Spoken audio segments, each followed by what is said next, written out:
I mean, to be completely honest, it is in it is pure insanity how bad we, as in the United States government, it's insane how bad we are at regime change. We are piss poor also at nation building, obviously. This is the ultimate facepalm that I can think of. For one thing, the reason Trump and our administration were so confident about winning this offensive in Iran swiftly is because we believed that we had already struck a deal with a brand new government, new leadership in Iran that were going to be American friendly, that were going to basically let us have our way with the country. This new leadership, obviously, they wanted money. They convinced us that with a certain amount of money, they would sell out their government, they'll sell out their clerics. They even sold out the Ayatollah. They were hoping the US would come in, boots on the ground, the way they did in Venezuela. They would come in with 20 soldiers, exotic weapons, kill everyone, kill the leadership surgically, and then there'd be a big vacuum.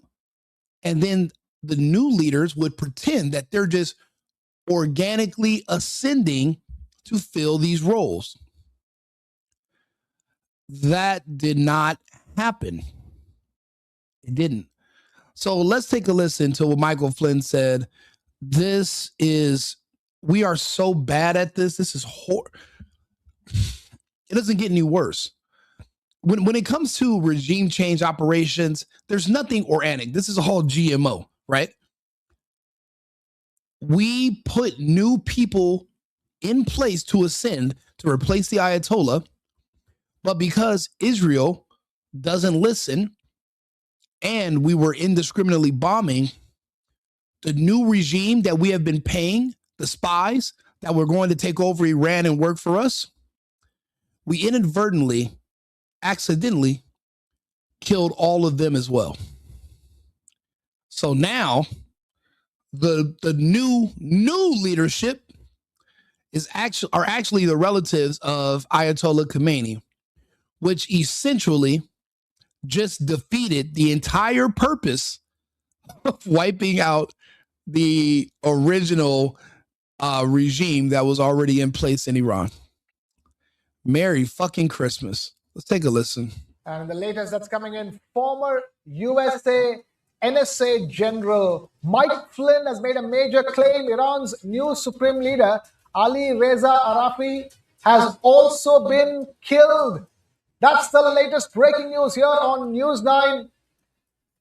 Reports are saying that Iran's supreme leader was killed overnight in an Israeli strike. General Mike Flynn, Trump's former national security advisor, NSA, was quoted by Israeli media as saying this. That's the latest we understand. We're yet to confirm this piece of news. But former US NSA General Mike Flynn has made a major claim saying that Iran's new supreme leader, Ali Reza Arafi, has also been killed. We have the new supreme leader, Ali Reza Arafi. That was our guy. That was our spy. That was the person who worked with us to sell out the Ayatollah, the clerics, the generals. That was the person who was going to be next in line to succeed. And it would seem natural. Kind of like, remember that TV show, what was it called? The Last Survivor, where basically they would have all the American government in one room, but they would leave one person to be the designated survivor in case something ever happened to everybody in the administration. They would be the next in line if you killed all 50 people in the American government. This guy was the one who was going to be next if the entire regime in Iran under the Ayatollah Khomeini just happened to pass away. The person we've been working with and bribing, the entire new structured government, we also accidentally killed them as well because we only have air superiority. One thing about life things don't change. There's nothing new under the sun. It will never be a fact that you will be able to occupy a street corner or a district from the air. You're going to need boots on the ground. If you have boots on the ground, you can select who you kill. You can pick your targets. Not when you're dropping thousands of bombs from the air. You're not sure who or what else you're going to hit. You're not able to calculate the collateral damage.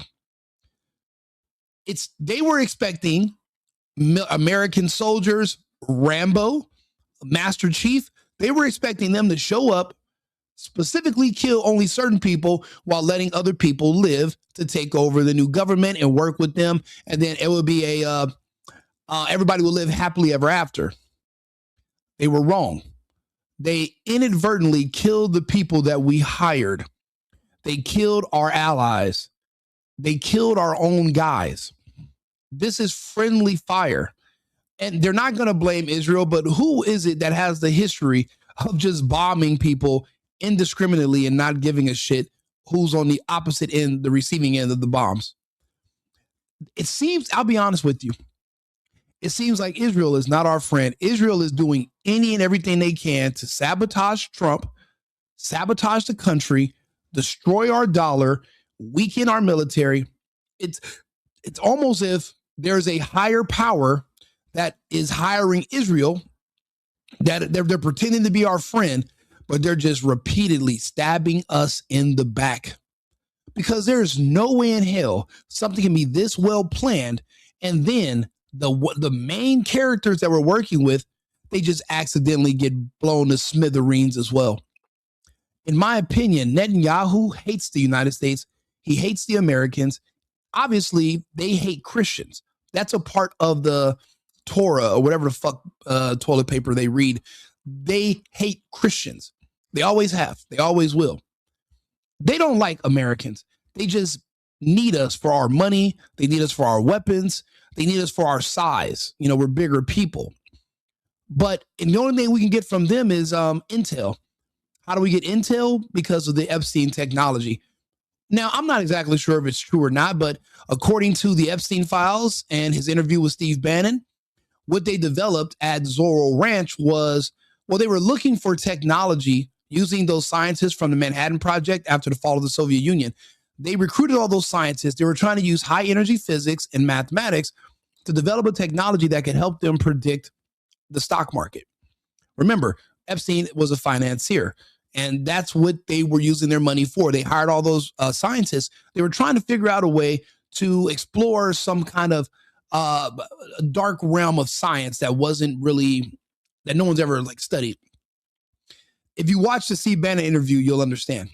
If you watch it completely, get out of all the stuff about fucking kids and all that sex stuff. Get that stuff out of your mind. Rewatch all these videos and only focus on the science. Do not let all the sex stuff distract you. Focus on what him and Maxwell were actually doing. You know, they were professionals, right? You know, they were highly educated, extremely well-connected professionals. They weren't just out here pimps and hoes driving around in Cadillacs, trafficking women. They were actually extremely highly intelligent people who were working on extremely sensitive research in government programs. So rewatch these videos and focus on the science. Epstein, they said they spent 15 years at Zorro Ranch doing this research, and they never told you if the research was successful or not. But what they did say is all of a sudden he figured out a way to win the lotto twice. And because he's working for Israel, their country has never been destroyed, and they seem to always be a few steps ahead of their enemies. Now, if that's the kind of technology they're sharing with the United States, now us kissing their ass and giving them all this money all these years, it starts to make sense. That's the only benefit I can even remotely think of being allies or dealing with Israel. They offer us nothing. Even the other day, we had American troops that were injured on a boat, and we had to make some repairs to one of our ships. We tried to pull into Israel with our ship. They would not allow us to dock there. We had to go all the way to a base in Turkey.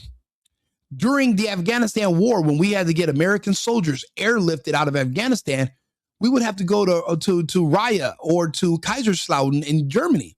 But that's 8 hours away. Why couldn't we just go 30 minutes to Tel Aviv or to Jerusalem to a hospital? If they're our allies, why could we not be treated in Israel when we were having injuries on the battlefields? They are not our allies. They're actually our enemies. You ever had a friend that you thought was your good friend, but you always found out they were talking behind your back and trying to sabotage your relationship or get you fired from your job? Yeah, that friend is Israel. That's who Israel is. So again, you can never equate something with incompetence that could be just on purpose. They did not accidentally kill the new leadership. I believe they killed them on purpose to sabotage peace talks. They want the U.S., who is going to sustain the heaviest losses, and we're going to sustain the worst economic impacts of these wars. Iran, how did they not know that Iran had the capability to fight 15 separate countries at once? I don't know if you guys have been watching the latest footage, but they are beating the dog shit out of Israel as we speak. They probably tomorrow or tonight are going to put a new asshole in Dubai. They're already attacking the oil fields. They understand that for Iran, winning this war is not necessarily even what they're trying to do. They just want to survive. The best way to survive is to get the Americans and the Israelis to back off. What's the only way you're going to be able to do that? You're going to have to make the consequences economic. They're going to have to bomb okay, for one thing, last night or yesterday morning, they hit the largest oil refinery in the world in the UAE. They hit it hard. Some reports said it was fully destroyed. Other reports said it was heavily damaged. You got to understand, it's going to take months of peace, consistent peace, for them to even start doing the repairs. These facilities, once they were built, they were never rebuilt. So who knows how long that's going to take?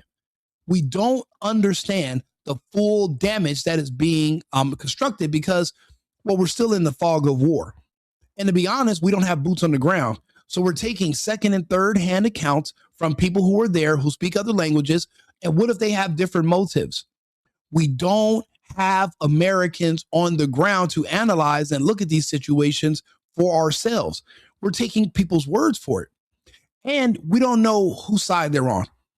Yes, they might work in conjunction with us, but that was before the Ayatollah was killed. Remember, the Ayatollah is the equivalent of the Pope in the Catholic world. So people who might have been working with us and allied with us, now they could be working against us, and they could just feed us bad information so that we'll make a horrible decision. We don't know. We're in the fog of war. But all we know is this: they're not telling us the truth. I'm looking at independent journalists on Telegram. Some of these videos I can't even play on my YouTube. I don't want to get striked or whatever. And these videos are going to get demonetized regardless. So I do appreciate the cash apps and the help. That's why I get up in the middle of the night so I can have these conversations with my audience and people here in the United States, other Americans. But we're in the fog of war. We don't know everything, but we know they're lying to us about how many soldiers are dead. They're lying to us about the damage that's being had and where they're being hit. Iran knows all of our strategic sites. They know our bases. And I'll be honest, I'm just waiting for them to start hitting Israel with bunker busters, because apparently a lot of their citizens are still living underground. They haven't used any bunker busters to try to hit the Jews that are in those bunkers. I wonder when that's going to start. And how many bunker busters is it going to take for Israel to call uncle and ask Trump to stop? But I think that's already happened, because Trump's been asking for a ceasefire for 3 days, and Iran said, why stop now? You guys are already trying to kill us. We know, everyone knows, it's already public news. They're talking about it on the on all the news channels around the world. We don't have the artillery to sustain this fight for more than 2 weeks. Why don't we? Well, we're fucking idiots. The West overall has demilitarized ourselves when we were sending all of our money, weapons, ammunition, artillery, tanks, jets, when we sent everything to the Ukraine just for the Russians to find out where it was being stored and housed and to obliterate it from orbit. The Russians knew where all the depots were. They would store this equipment in the Ukrainian borders like idiots, and the Russians would destroy it.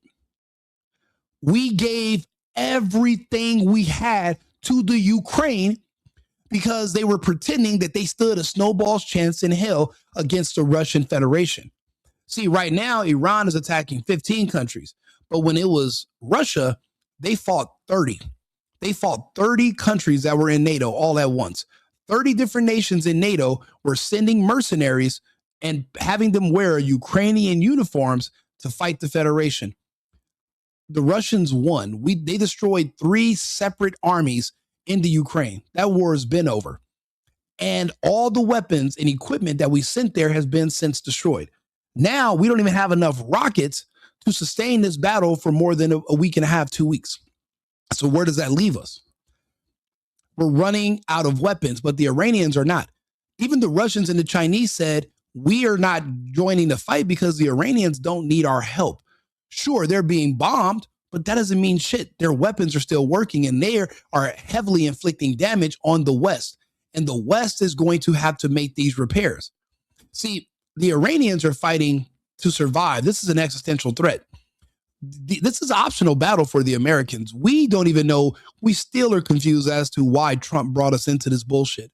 None of it makes any sense. And he hasn't even gave us a good reason.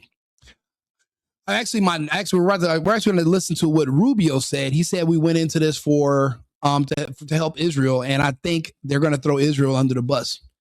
All I'm praying is that after this debacle, we re-examine our relationship with Israel, and maybe having technology that can see into the future by a few weeks, maybe it's not even as valuable or worth as much as what it's costing us right now.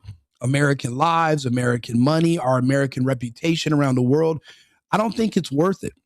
But anyway, the guy we recruited, the guy who sold out his country, and the guy who we made him rich, he has a bank account somewhere probably in the UK full of money from us for selling out his people. Well, he's dead.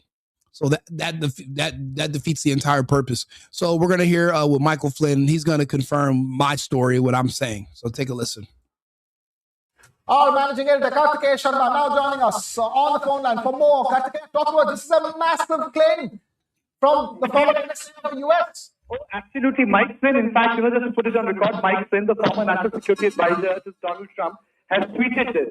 He's the one who has put it on record, saying that the new leader has been bumped off, Ali Raza. Now, if Ali Raza Arafi has been bumped off, it's like taking out one layer after another by the US forces and the Israeli forces. And I think this is a big news coming in for one simple reason, because it means that no one is safe within the Iranian establishment. That's number one. And secondly, if this is the target of the American and the Israeli military action, it means that they want to entirely take down the political infrastructure or the political military infrastructure of Iran in context of its apex leadership. And when I say infrastructure in terms of human resource, they took down the chief of the nuclear program, they took down the defense minister, Khamenei was taken down. If Khamenei's successor has been taken down, you are depleting Iran of a leadership structure. It tells us 2 or 3 things. One, what the Iranians have done in UAE is something which has not gone down well. It has in fact united entire West Asia against Iran. And Iran is not hitting the military assets there. Iran is actually hitting the commercial assets in UAE, or Palm Jumeirah, for example, or Burj Khalifa. Those were hotels. So basically, he was trying to hit at the beating heart of the economy of West Asia: airports, hotels, hospitality industry. So I think intense action is seen on part of the United States of America and Israel. There's going to be a press briefing at 6:30 p.m. tonight. That's number one. Secondly, this killing, as tweeted by General Mike Flynn, can have a cascading effect because, Iran is really pushed to the corner. Either they say, okay, there is a ceasefire, but they lose legitimacy in front of the people because this regime is fighting a battle not for Iran. And I'm using the word regime because IRGC is not an elected body. IRGC was constituted in 1979 to save the ideals of the revolution by Ruhollah Khomeini, who was succeeded by Mr. Khamenei in 1989. So, we are talking about an organization that is supposed to protect the revolution. So, and how does it protect the revolution? Through brute force. And what is the arm of that brute force? The arm of Quds forces, Basij, which is an internal paramilitary forces. Other forces, they can, they come and go, for example, Navy or the military or Air Force. Those are independent autonomous forces, but they are subservient to the larger interests of IRGC, which almost functions like Pakistani army. They are the new landlords of Iran. They have the big business interests. They control the foreign policy. They have the basic contracts. In fact, you would be surprised to know that the people who served in IRGC even went on to become the president of Iran. Ahmed Janad was one of the IRGC generals. So, what is happening right now is unprecedented. The world is divided because this is Venezuela to the power of 10. In Venezuela, they took away Maduro and his wife, and they went to America. But this time, they're actually eating into the superstructure of the state. No, I'm reading some of the comments. I'll be honest with you. It's not that some of us are defending. There's nothing to defend. If anything, we all should agree that every nation has a right to defend itself. That's something that should be universally agreed. And if we say that this country has a right to defend itself because we took it upon ourselves to attack them first, I'm wearing a "Make America Great Again" hat. I'm obviously I'm MAGA. I'm America first. Us attacking another sovereign country because why? Because a bunch of women in their country are saying, well, we want to do OnlyFans. We want to sell vagina. We want to be gay with other women. And our oppressive regime, they're making us be wives and mothers. Free us. You mean to tell me American soldiers are dying and we're losing billions of dollars per day so that a bunch of Iranian women can grow armpit hair and fucking scissor each other? It's not worth it. They have their own way of life. If we don't agree with their way of life, how about we don't fucking go there? If those people who live in that country, if they want to be gay that bad, move to another country. But we don't go in there and let's conduct a regime change where we are risking our reputation, American lives, American soldiers, and American resources for nothing. It's already came out. There were no plans by the Iranians to attack the United States. They don't give a fuck about us. We're on the other side of the world.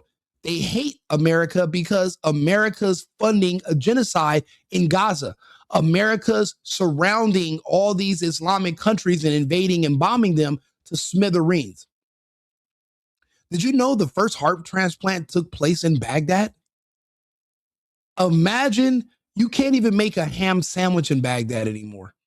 That's how far back the United States with our war, that's how far back we sent their people. What about Libya when we assassinated and killed Gaddafi on TV? How's that country doing right now? All right, you got any vacation packages? You got a timeshare in Libya? I don't think so. So it's not, so us using common sense and not just blind fealty is not us supporting Iran. It's us supporting America by saying this is not in our best interest. It serves us no purpose. Now, did we complain when the United States was going to go after the cartels? Fuck no. Did we really complain about Venezuela? Fuck no. They're in our hemisphere. They are actual threats on our border. Their actions are affecting Americans individually. Hundreds of thousands are dead. I've lost so many friends in California to fentanyl poisoning. So I support what makes sense. If there was a threat in Canada, if there was poisonous fucking maple syrup, I'd say kick the Canucks in the ass and let's go there too. But not halfway to the other side of the fucking world. A bunch of people in open-toe sandals dressed like Aladdin. We should just go ahead and blow up their shit. For what? For what? And Trump, the reason you know it's bullshit, because he's the most transparent person on earth. He won't even tell us.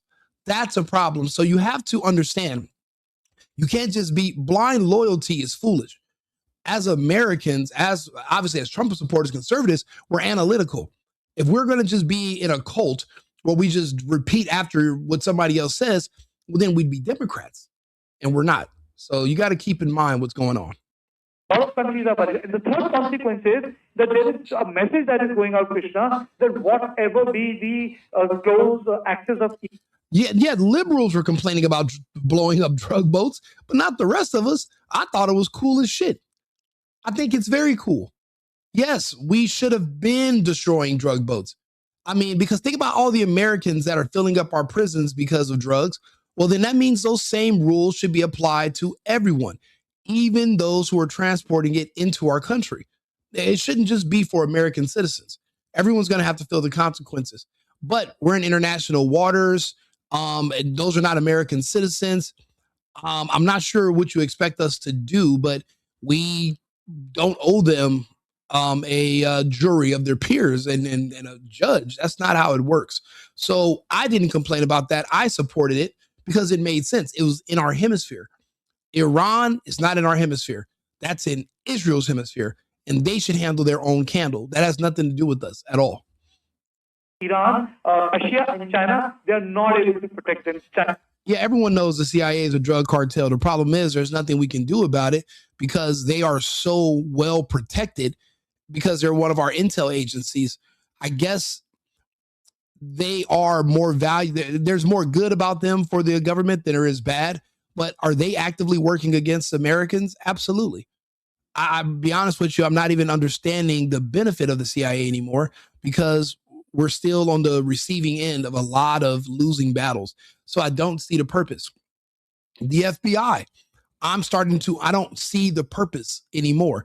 Every state has its own federal agency. Every state should be able to handle its own federal jurisdiction or crimes. The FBI was basically just a tool used to go after Americans. They're not going after terrorists or people from other countries. They typically target Americans, but if you already have law enforcement in your state that goes after Americans, the FBI just seems redundant. I'm not calling for less law enforcement. I'm calling for stronger states' rights when it comes to enforcing their own laws and federal laws. That's what I'm calling for. Chinese were not able to protect Mazar despite their delegation being there. Iranians are unprotected despite complete Russian support and the Chinese support. In fact, there's a very interesting thing which you would have noticed. Oh no, the UK is in fucked up shape. The UK is the UK is destroyed. You guys have been invaded. Keir Starmer sold you out. Farage sold you out, and you guys have no freedom of speech. If you're white and you speak on the internet, they will arrest you, and then they'll let a Muslim rapist out of jail just to make room for the white people that they want to put in there because, well, they're ethnically cleansing you. And that's a part of the World Economic Forum agenda. You've been overrun. You've been invaded. You don't have sovereignty anymore, and you're not Americans. You guys don't have the balls. You don't have the strength. You don't have the weaponry it was going to take to physically remove these people. Remember, these are people coming from the third world, and they're not gay. A lot of you guys are gay, no offense. So you're weaker. You're smaller. You're not as aggressive. These men dressed like Jafar and wearing sandals will kick the dog shit out of a lot of you because you're so afraid of being called racist, or you have this weird white guilt. We have it in the United States. It's a really good thing. It turns out all these years, the strongest weapon against a white person is shame. Guns, ammos, wars, grenades. That doesn't mean shit to them. Only thing white people care about is being shamed, especially your women. So that's a huge exploit that you guys might want to figure out a way to close it or to secure it so that you can save yourselves. But yeah, the UK is in a bad position. So is Australia. They're cooked. Canada's cooked because you guys are all under the World Economic Forum now. You guys are with the globalists. And the United States is still controlled by the Zionists and the Israelis. So you see Sheinbaum, she's a Zionist to the south. Canada is the globalist to the north, and the United States is in the middle, and they're basically two boyfriends fighting over the girl. America's arsenal, we're the girl. So they all want control over the American arsenal.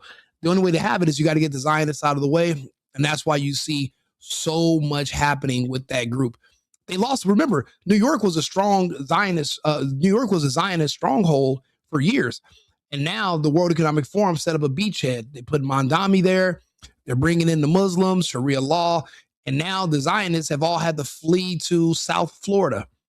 That's one of their last strongholds. They have a small pocket on the West Coast in LA, but that's it. That's it. So they're losing this battle. And unfortunately, that's not good for the UK, for any of the European countries. That's very bad for them. So now you guys understand that too. China had built this doctrine of access denial to aircraft carriers. No, Trump's not going to liberate us from elections. He's just going to make sure that only Americans vote in the elections going forward. And what that's also going to show is that we don't really have 320 something million Americans. At most, we probably have 240, because both Democrats and Republicans have both been adding fake voters to their rolls on both sides so that they can keep winning elections. Each year, well, we're gonna just add 5 million here. We're gonna add 5 million, and eventually it adds up to where you think you have an extra 100 and something million humans that don't even exist. So we're gonna learn that now that we have identification in elections that are required, because even our census is not properly counted. We don't know how many illegals are here, and they count you. They don't count you. They don't give you congressional seats based on citizenship. They give you congressional seats based on how many warm bodies are in your state, whether you're a citizen or not. So once we can calculate how many actual voters there are because they have ID, then we'll know how many Americans there actually are in these states, in the country. We actually, right now, we have a false number. This doctrine was being implemented by the Iranians, and this. Yeah, New York is drowning in Sharia law, but let's look at the bright side. At least there won't be any more feminists, because Sharia law Islamist men will punch them in the fucking face. So a lot of these women are going to dye their hair back to either being black or blonde. They're not going to do the septums. They're not going to be gay for much longer. They're going to be looking for a man to protect them. They're going to look for a kitchen where they can make sandwiches. They're going to be trying to find a husband so they can have kids. They're going to want the protection of a man. They're going to need it to survive, because you're not going to have police anymore under Mandami. They're already demoralizing, disrespecting. The police already know you can't arrest anyone anymore or you'll lose your job. So you're not going to be able to lean on the police for a false sense of protection. You're going to need a man. You're going to need a husband. So there are some bright sides to Sharia law. So you got to, and there's going to be less gay kids. There's not going to be trans kids. There's not going to be little boys wearing tutus doing the RuPaul drag race dances. That's going to be a thing of the past. So you got to look at the bright side of the Sharia law taking over in the Islam push. That's going to help Americans get rid of feminism and the gay agenda, and that will, and we'll be able to have our families back. There is a silver lining. It's not all bad. So, we got to take the good with the bad. We got to also look at what are the positive parts of it, because that's happening regardless. The mayor just got in. They're flooding the city. Those people, they put a bunch of Muslims in the hotels. Now that he's the mayor, they're letting them out. They're putting them in places, and they're taking over. So that's going to spread to other parts of the country. I don't know why people want to reject it. I think we need that push, because there's been nothing else we've had that could do anything against feminism and the gay agenda. The gay agenda took your kids. Feminism took your wife. We kind of need Sharia law to kind of bring things back into focus. That's just my opinion. I sleep on it. It might sound crazy hearing me say this right now in the middle of the night on the internet. Sleep on it. If you have a better suggestion, come back to me tomorrow. Matter of fact, subscribe to the channel, like the video. I'm reading the comments. If you have a counter argument where you're saying, no, that's not going to happen, blah, blah, blah, put it in the comments. I'll read it. We'll talk about it. But at least sleep on what I just said. We need help.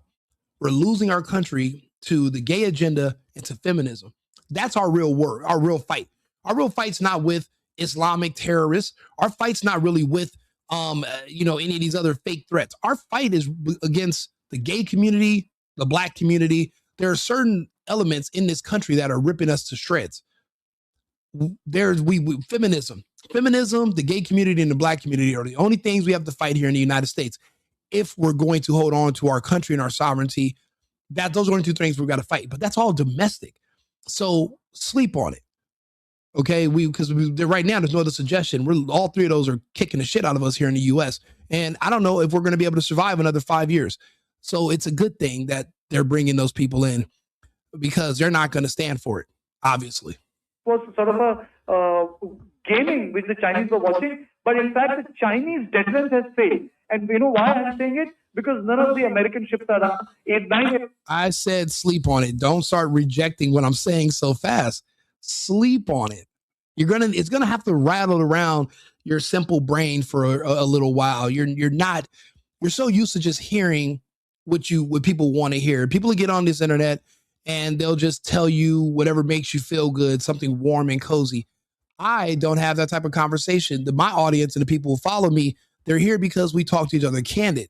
Like it's just us in the room. We're not sitting here trying to position the conversation so that we can make money and so that we can make it so that it's appealing to everybody. Only those who think at a certain level with a certain IQ over a certain amount are going to understand anything that I'm saying. To everyone else, it's going to be too complex and you're going to reject it. I.e., there are perfect examples in the comments right now. Those of us who are on the same page as me, we see this. It doesn't insult us. It's not a deterrent. They just don't know any better because it's hard for them to process data. A lot of these people that are in your comments that are so negative, a lot of these people are autistic. They reject new information. Just like when they were in school, the teacher would ask them to come read up from the board and they'd want to flip their desk over and storm out of class. Not because they can't read. It's just that reading gives them a headache because they're autistic. It's brain swelling. It's vaccine injury. So it's not like, and those people don't just die. They grow up and become adults, and then they jump into your comments and they say negative things because to think it hurts. It gives them a headache. So we must give them grace. Don't attack them back. Just let them speak. They can't help it. Iranian ships are down. And with this killing taking place, I think it's a straight message which is going to the Iranian leadership. Either you stop the violence or they're going to take down the state through aerial power without committing any boots on ground. So I would say that by hitting our UAE, Bahrain, Oman, Saudi Arabia, Jordan, I think they have repeated the mistake of Saddam Hussein. And when I say they repeated the mistake of Saddam Hussein in 1991 and in... No. For one thing, Iran is not Iraq. Saddam Hussein did not have the military capability or the military might or the military size as the Iranians do. So if Saddam tried to do these things, he has limited resources, limited strength. Iran is a lot stronger. They don't have those same restraints. So you cannot compare the two. Iran has 5 times the population. There's over 100 million people over there.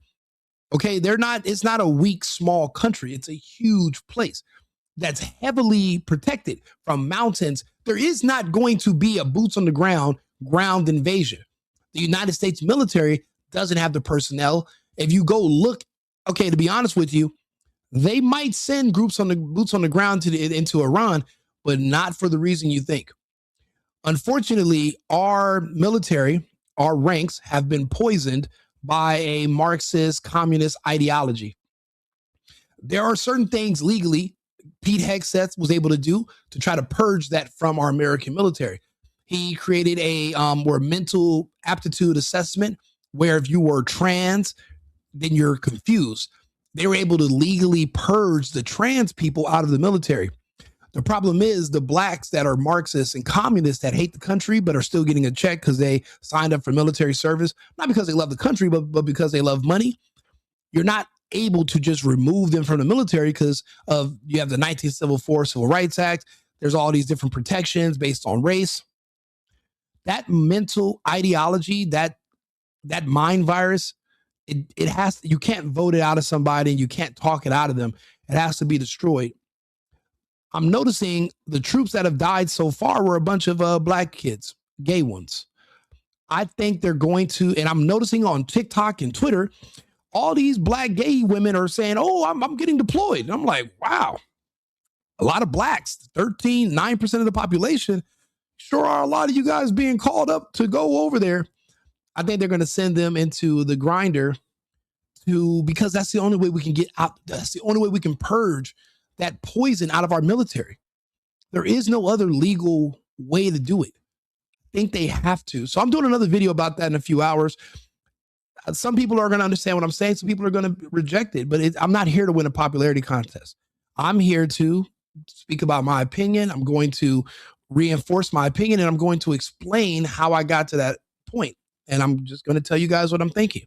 So yeah, there might be a limited boots on the ground, but it's only going to be a lot of blacks and a lot of gay soldiers they're going to send so that they can, so we can purge that poison from our ranks. We're going to have to. Other than that, we're not going to do any large scale invasions. It's not, we don't have the capability to do so. These soldiers aren't going to survive that do try to go in there. So you got to keep that in mind. You know, we got to kind of make the best of this. And, you know, 3 or 4 birds with one stone, it sounds like a good idea to me. 2003, Saddam Hussein attacked every adjoining country with Scud missiles. What happened? Everyone said, you know, we stand by. Well, that's your opinion. Kala Tirak won. Guess what? You're entitled to it. You're more than welcome to have it and to keep it. Not going to argue with you. Maybe you're right. Who knows? The U.S. operation. The same thing has been done by the Iranian regime. They are attacking everyone, and other countries have also united. Now, the difference in the last 25, 30 years is that 80% of the people who work in UAE are Indians, Egyptians, Pakistanis. Our economic interests are tied. Our Prime Minister. I don't think it's possible to be anti a color. I have a box of crayons right here with multiple colors. I haven't thrown any of the colors out. So I'm not against any colors. I'm against the left. Sympathize with the attack, with the premier of UAE. Well, Andy, in my opinion, unfortunately, when I'm a part of a think tank, and when you're a part of think tanks with other people who are not emotional, you guys come up with different solutions and different proposals. In our proposals, where we remove all emotional input, and we're going off of what's the logical best assessment for the outcome that we want in the future. So that's why it seems rather brass or harsh, but it's because we're not emotional, we're logical. So and we're not doing this to make people feel good. We're trying to do what's best for the country in the long run.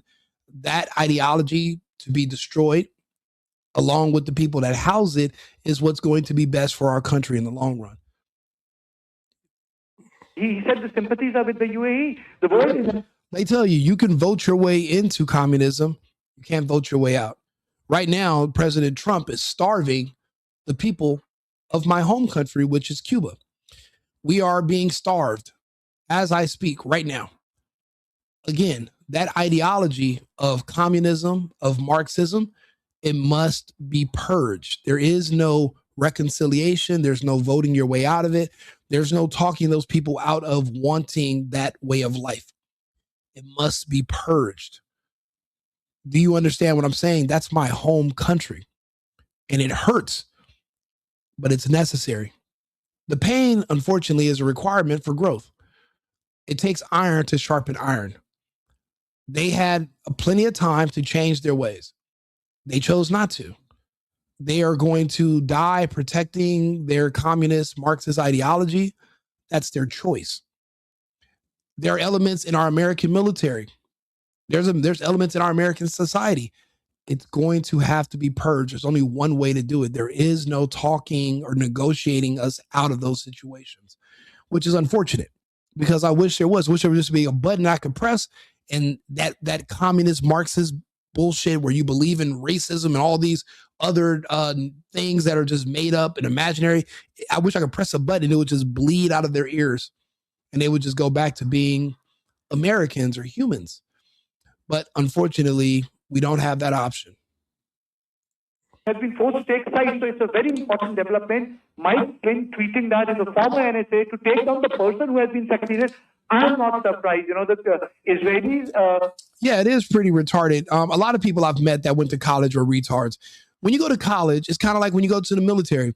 You don't go there because you're smart. You go there because you need someone to tell you what to do. You need a daddy. If you're a person who needs structure because you're not able to manage yourself, you need someone else of authority to tell you what to do. See, when I wake up in the morning, no one has to tell me, Rico, make your bed. Rico, clean up. Rico, go sit at your desk and get to work. Rico, deal with your customers. I have my own company. People think, oh, when you have your own business, you don't work for anybody. And that's not true. I work for my customers. There's no one above me to tell me to go do this. I manage myself. Everybody doesn't have that ability. Some people need structure. For example, women, for the most part, a lot of women need structure. That's why they want a man. They need a man to tell them, hey, do this, do that. They don't want to just be out here freestyling it on their own. It's not meant for everyone. That's the reason why 98% of the people in this country work for 2% of us. Everyone's not able to do that. So when you see people that are going to college and they're spending all this money and they're even dumber than they were when they went in, it's because they were thinking, oh, if I just go sit in this classroom for a bunch of years, as soon as I'm done, they're going to offer me a job. You didn't think it through because that wouldn't have made sense. You just listened to somebody else tell you that that's what's going to happen. You didn't think for 5 seconds, you thinking over the years, you would have figured out that's not going to happen. Or you could have just listened to your counterparts that were 4 years older than you and see how they turned out. That's why that, again, that's not for people that are smart, it's for people that need guidance. And some of us just don't really need much guidance. And Americans are too good at this business. But the fact is that this is not a small thing. That is correct. Unions are a form of communism, but it's not a government. It's not a government policy communism. It's a optional communism. You can be a part of the union or you can quit. But when it's a government policy, the only way you can quit is if you have a bay of pigs and they allow you to leave. My country is a country that you have to escape from because we actually have communism and fascism. In the United States, they try to say it's a fascist government, but fascist governments don't have airports that operate internationally. You can't fly away from fascism. In America, you can just get the fuck out. If you don't like our policies, you don't like the way our way of life, leave. You think we wanted to vaccinate all these people? You think we wanted these people who are communists over here and Marxists? You think we wanted to do this? We did. We gave them every option to move back to Africa. They could have took a flight to Ghana or to Kenya or to Nigeria. There's no Trump. There's no ICE. There's no racism and oppression, but they refuse to leave. Like Carmelo Anthony. They caught him under the tent, stealing from those kids' bags. Austin Metcalf and his friend said, hey, leave. Instead of leaving, he stabbed him in the chest. It's the same thing we're dealing with here. They have to be purged. There is no other option. So there are people that have to make the bigger decision. Epstein's research and Kamala's influence, we got the job done, but it had to be done. There was no other way to do it. This was the only way. Absolutely. Kartikeya, stay with us for all those tuning into this broadcast. The big breaking story here on Newsline.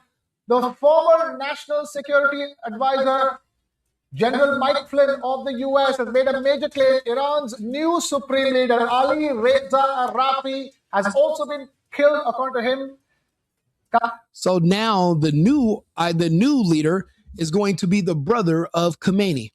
So again, it just defeated the entire purpose of this invasion and of these strikes. We are back to square one.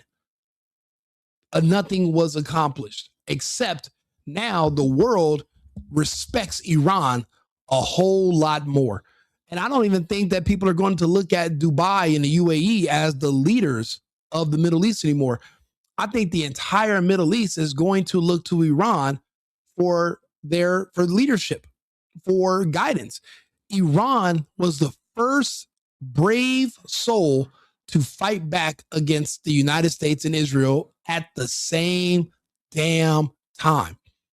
Everyone else in the Middle East they got their ass kicked by the Americans, and now America has bases in their country. They were launching attacks from those countries against Iran, and Iran made them all pay. These countries are now going to envy Iran. They wish they had that type of strength.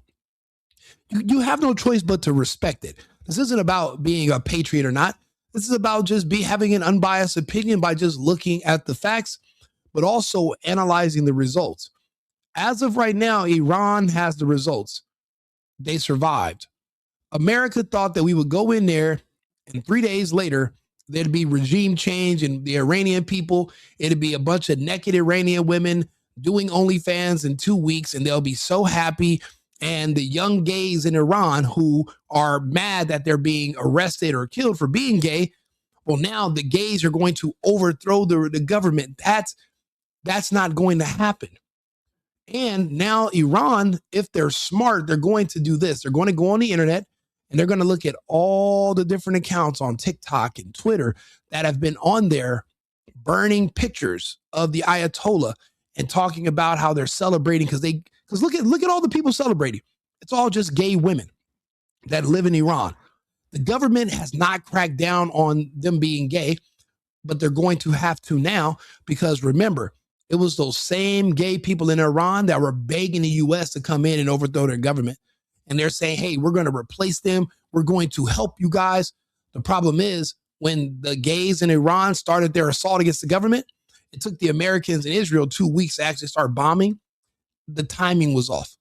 Those kids have now since been executed.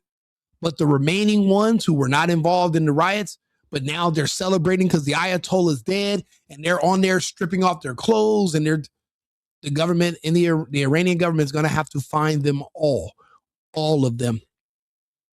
They're going to have to now profile and they're going to have to hunt down every gay activist, every gay person in Iran looking for allies.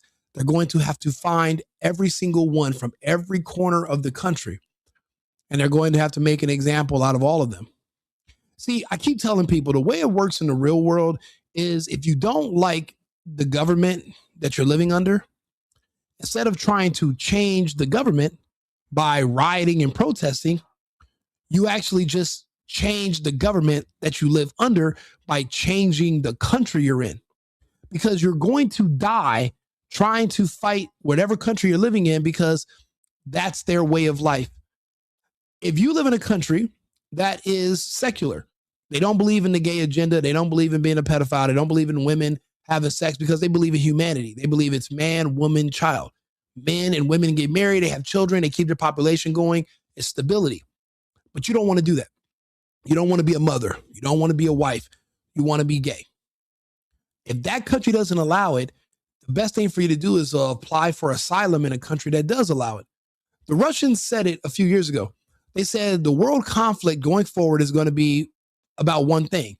It's going to be countries that allow pride parades versus countries that restrict them. Iran is a country that restricts pride parades. And also so is Russia. And so is China. But if you look at what happened in the Ukraine went gay. Zelensky is a cross-dresser who is a man who was famous for playing the piano with his penis and wearing a leotard and women's high heels doing dances with other gay men. So the Ukraine, they looked to the West because they thought that sexual liberation and homosexuality was freedom. A lot of people in Iran are thinking the same things. We want to be gay. We want to be homosexual. We want to be prostitutes. We want to strip naked and be on the internet, but they have strict morality laws. You have to be covered up. You have to have a sense of self-respect. They have these rules in Iran. But the people in Iran, they think that the way we live here in the West is liberating and it's free. The women here in the West, however, they've had sexual liberation for 30 years? Now they're crying and they're saying men in the West should not have allowed them to liberate themselves sexually. We shouldn't have allowed, because now men don't want to have children with them because they used to be hoes or prostitutes, whatever. Men don't want to marry them because of their past and their promiscuity. And a lot of men now have passports, and we are finding wives in other countries that don't allow the debauchery. So a lot of the women here are being left on their own, or a lot of them are single mothers. We don't have families here in the West anymore. In Iran, they still do. In Russia, they still do. In Ukraine, they don't anymore. See, the way you take over and destroy the world is you have to destroy the family. See, we're humans. No matter how much technology we have, we're just people. And the way you make a country strong, the ultimate thing you could do for humanity is to be fruitful and multiply, for you to get married, for you to have kids. That's how humans have always lived. But see, you think because we live in the future, well, instead of watering my grass with water, we're in the future. We have something better than water called Gatorade. Let me start watering the grass with Gatorade. Let me reinvent the wheel. And it doesn't work. So there's a lot of people in Iran who want to reject humanity. They don't want to be mothers anymore. They don't want to be wives. They see that as being slaves. So they want to leave the country. But instead of leaving the country, they worked deals with the Americans, and they were saying, hey, we'll spy for you. We'll help you destroy our country so that we can be gay. We'll help you destroy our leadership, because in Iran's the cradle of civilization. This is where the Sumerians originated.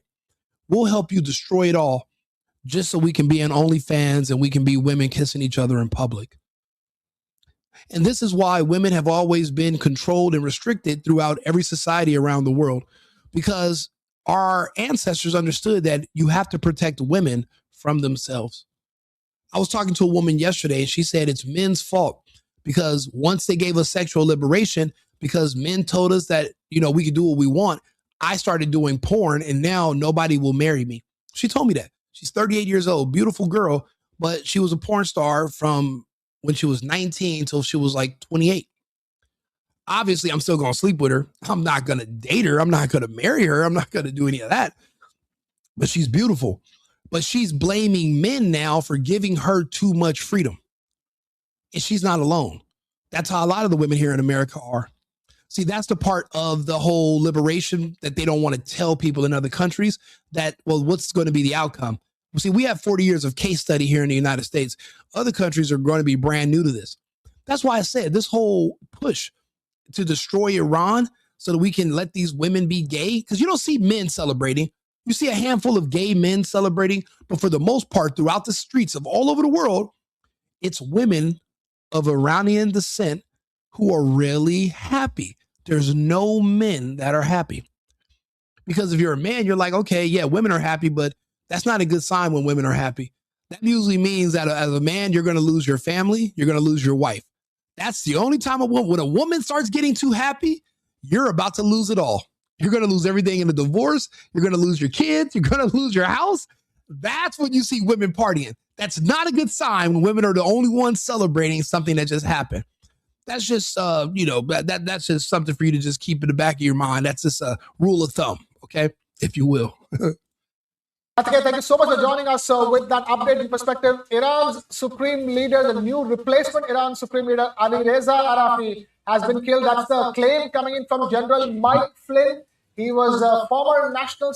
Exactly. Thank you. The biggest controversy. You've noticed it. Women are primarily the only ones in Iran celebrating. The handful of men I've seen, if you look at them close, they're gays. Like when they show you all the kids that were protesting that they executed a couple weeks ago, look at their pictures. Look at their images. They were all gay kids. They had rainbow flags on their clothing, on their backpacks. I'm not wrong. We're fighting a world war against gay people. We're fighting it right now because, not because they're gay, but because they want access to kids. And we can't allow that. If they just wanted to get married and live in their own world, we wouldn't care. It's the whole, they don't really want to get married. They want your kids. That's the real thing. And they've announced it. They even have songs about it. So I'm not wrong about that. So you just didn't calculate that in. So bring that into your rationale when you're thinking about these topics, and maybe you'll come up with a different outcome. Security advisor of Donald Trump, and he has been quoted by Israeli media as saying that the replacement of Iran's supreme leader Ayatollah Ali Khamenei, Ali Reza Arafi, has also been killed as we speak. Yeah, this was the ultimate facepalm today. The people who we were going to put in power that were going to be friendly to us, Israel killed them because, in my opinion, Israel's trying to sabotage the United States. See, Netanyahu's not going to get blamed for shit. He's already supposed to be in prison. He's claiming now he has cancer, blah, blah, blah. His wife and kid are in Miami. No one's going to blame him for shit. everyone's going to blame Trump for every single thing. They're going to throw Trump under the bus. Trump's going to be blamed for everything, and Netanyahu's not going to share any of the blame. They're not our friends. They are our worst enemy. The Zionists, the Israeli regime, are worst enemies. And they did this on purpose. They killed these people on purpose to sabotage our goals in Iran. Now this is going to continue indefinitely, because even if we stop right now, we've accomplished zero of our goals, because the leadership that's going to take over now, that the ones we killed, they're not going to take over anymore. It's the same leadership that was there in the first place. Defeats the entire purpose. Do me a favor, subscribe to the channel, like the video, let me know your thoughts. I appreciate you guys being here on the channel and supporting. I see I have new followers. Thank you guys. And I like your opinions, but also I wanted to give you my opinion. If what I'm saying resonate with you and it makes sense, subscribe to the channel. If you see that there is a push in a war where they're pushing homosexuality on your society, if you're noticing all the gay kids and you don't like it, and you're saying, okay, there's a pattern here, and I'm seeing that there's something nefarious going on, follow my channel. I've noticed it too. And we're trying to figure out ways to counter it. And we're trying to also figure out the source of it.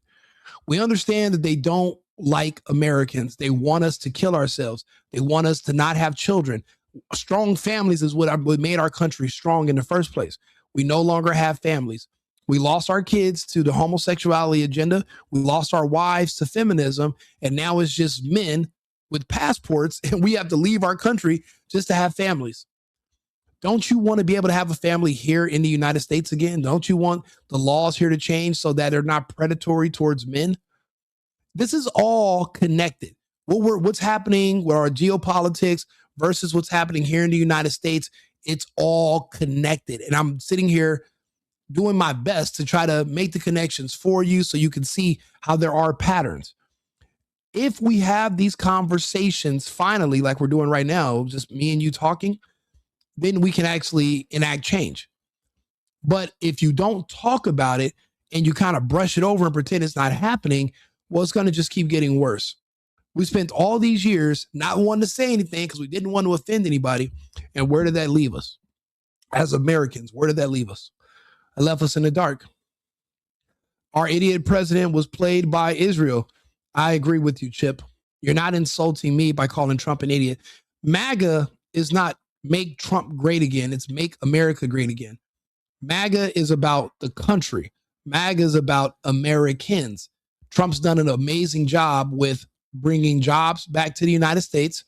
Trump did an amazing job by getting rid of the illegals, so rents are going down. So my economy where I live is getting better. Crime is down 60%. Rents are down 30%. My friends are back to work. The ones who were getting welfare, the ones that were on government assistance because illegals were taking all their jobs. Well, the illegals are gone now. So our housing bubble is over. The demand for housing is gone. So now things are returning to stable levels. Trump did an amazing job with that. And thanks to Trump and ICE, we have a fighting chance here in the United States. That's the only issue is he becomes an idiot, just like everybody else does when it comes to Israel. Charlie Kirk, brilliant man. I love and respect Charlie Kirk.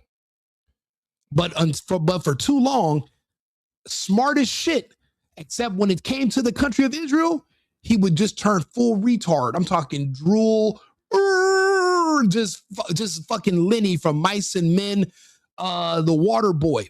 Whenever you brought up Israel or Netanyahu, smart. Any other question, literally can explain anything else in detail. Brilliant, a brilliant mind. But all of a sudden, when you say the word Israel or Netanyahu, it's not just them. It's everybody, unfortunately. But when you're able to get over turning full retard when it comes to Israel, they knock you down. Kirk wasn't the first. Kirk wouldn't be the last. So yeah. When it comes to Israel, Trump's an idiot. A lot of people are in our government. Marjorie Taylor Greene's one of our only politicians who doesn't turn full retard, and Trump ran her away. So yeah, that does make Trump an idiot. I love the guy, but fuck, I don't agree with 100% with nothing anybody does, but he's making some really bad decisions when it comes to that. And we're going to need less yes men. So Vance is going to have to check him on that, or I mean, Hexet is doing this good job. I want Hexet just to focus on war. But someone's going to have to talk to Trump about this whole Israel thing. We're going to have to re-examine that relationship. I just hope that they don't pull the plug on Trump if he tries to pull back us in our relationship from Israel. I live in Scottsdale, Arizona right now, but I also live in Houston. So I live in Texas. Yeah, we live in America. Yeah, I do. I blame Israel, but also I blame the president as well because, well, 50% of a scam is the person who's scamming you. The other 50% is you convincing yourself that it's not a scam. That's why I say that. Yeah, and hopefully they'll stop all this. We want to. Someone called me a Nazi. Thank you. That's a compliment. You got to think about it. The Nazis were free Palestine before it was cool. So as long as you were against the Israeli occupation of Palestine, you can be technically called a Nazi because the Nazis were the first ones against the Zionists, if you think about it. So I appreciate the compliment. Thank you. I'd prefer compliments like that over donations. You don't even have to donate. Just leave me compliments like that. Thank you. Yeah, the Jews are also doing it. Facts. I appreciate it. I think that there are more people that are resonating with what I'm saying than there are gays who are infiltrated the chat who want to deny it. So that's good. That's a good sign right there. So I appreciate it. Like and subscribe, share the video. There's another topic I was going to bring up too that we can speak about. Let's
Can you guys hear me? Are you guys there?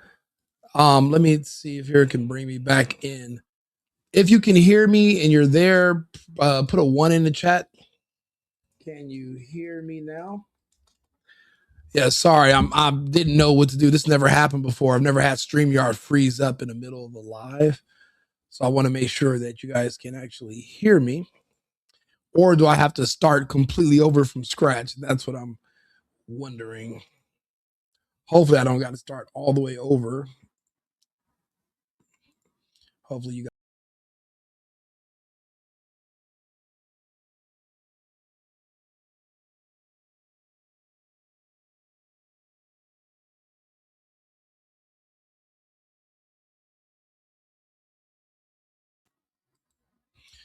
Okay, can you guys hear me better now?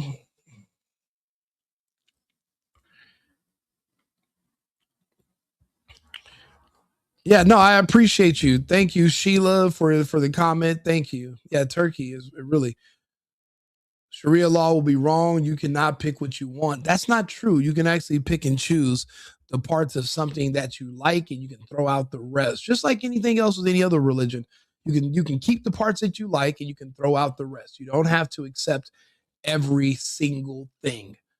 I'm not sure if this is glitching or if you guys are still here, but put a 1 in the chat if you can hear me. If anybody's there that can hear me, press 1. That way I know you're still there. If not, then I'm going to end the stream and start a brand new one. Okay, fuck Trump. Mitch, can you hear me? Mackenzie, are you there? Can you hear me, or you just see my hat? If you can hear me, press 1 or say, yeah, I can hear you. If you can hear me, then we can continue to oh, thank you. Okay, you guys are here. Sweet. So yes, when it comes to this, we got to say fuck Trump. Unfortunately, when it comes to this topic, he screwed the pooch when it came to attacking Iran on behalf of Israel. The fact that you let a smaller, weaker nation have enough leverage over you that they can get you to attack a country, not just 3 days ago, but also 6 months ago. And Iran gave them a bloody nose. Iran punched the shit out of Israel. Why are they in a hurry to do this again? And I think it's only because Netanyahu knows once the war stops, he goes to prison. He's already been convicted of corruption charges. So Netanyahu is going to jail. Israel has a history of locking up corrupt politicians. That's his fate. The problem is they have a rule where they can't lock you up during wartime. So it's in Netanyahu's best interest to keep a war going at all times. So that's why you're seeing what's happening over in Iran right now. Inside Tehran. Moments later, explosion, thick smoke rising over parts of the capital, emergency vehicles racing through the streets, communication inside government circles suddenly going silent. Now, this is the sad part. So Trump was happy. Trump was like, this is what Trump said, actually. Trump said, breaking news, Iran's new potential leadership has contacted us. But you got to think about it. We've already been paying them. They were our spies. We've already set up bank accounts for them. We have money. We can pay other politicians to turn against you. And you got to think about it. If you are a person who wants power and another stronger country says, hey, your competition over there, they're the only thing standing in the way of you and being in charge. We'll pay you. You tell us how to get them, where they live, their schedule. Once they're out of the way, you can take over. That's how it works around the country, around the world. That's what regime change is. It's never organic. It's always it's something that we are modifying and creating. So Trump was like, hey, the new potential leadership reached out to us, but we've already been talking to them. And then 6 hours later, we get this update. Breaking. Trump says potential candidates to lead Iran have accidentally been killed by the U.S.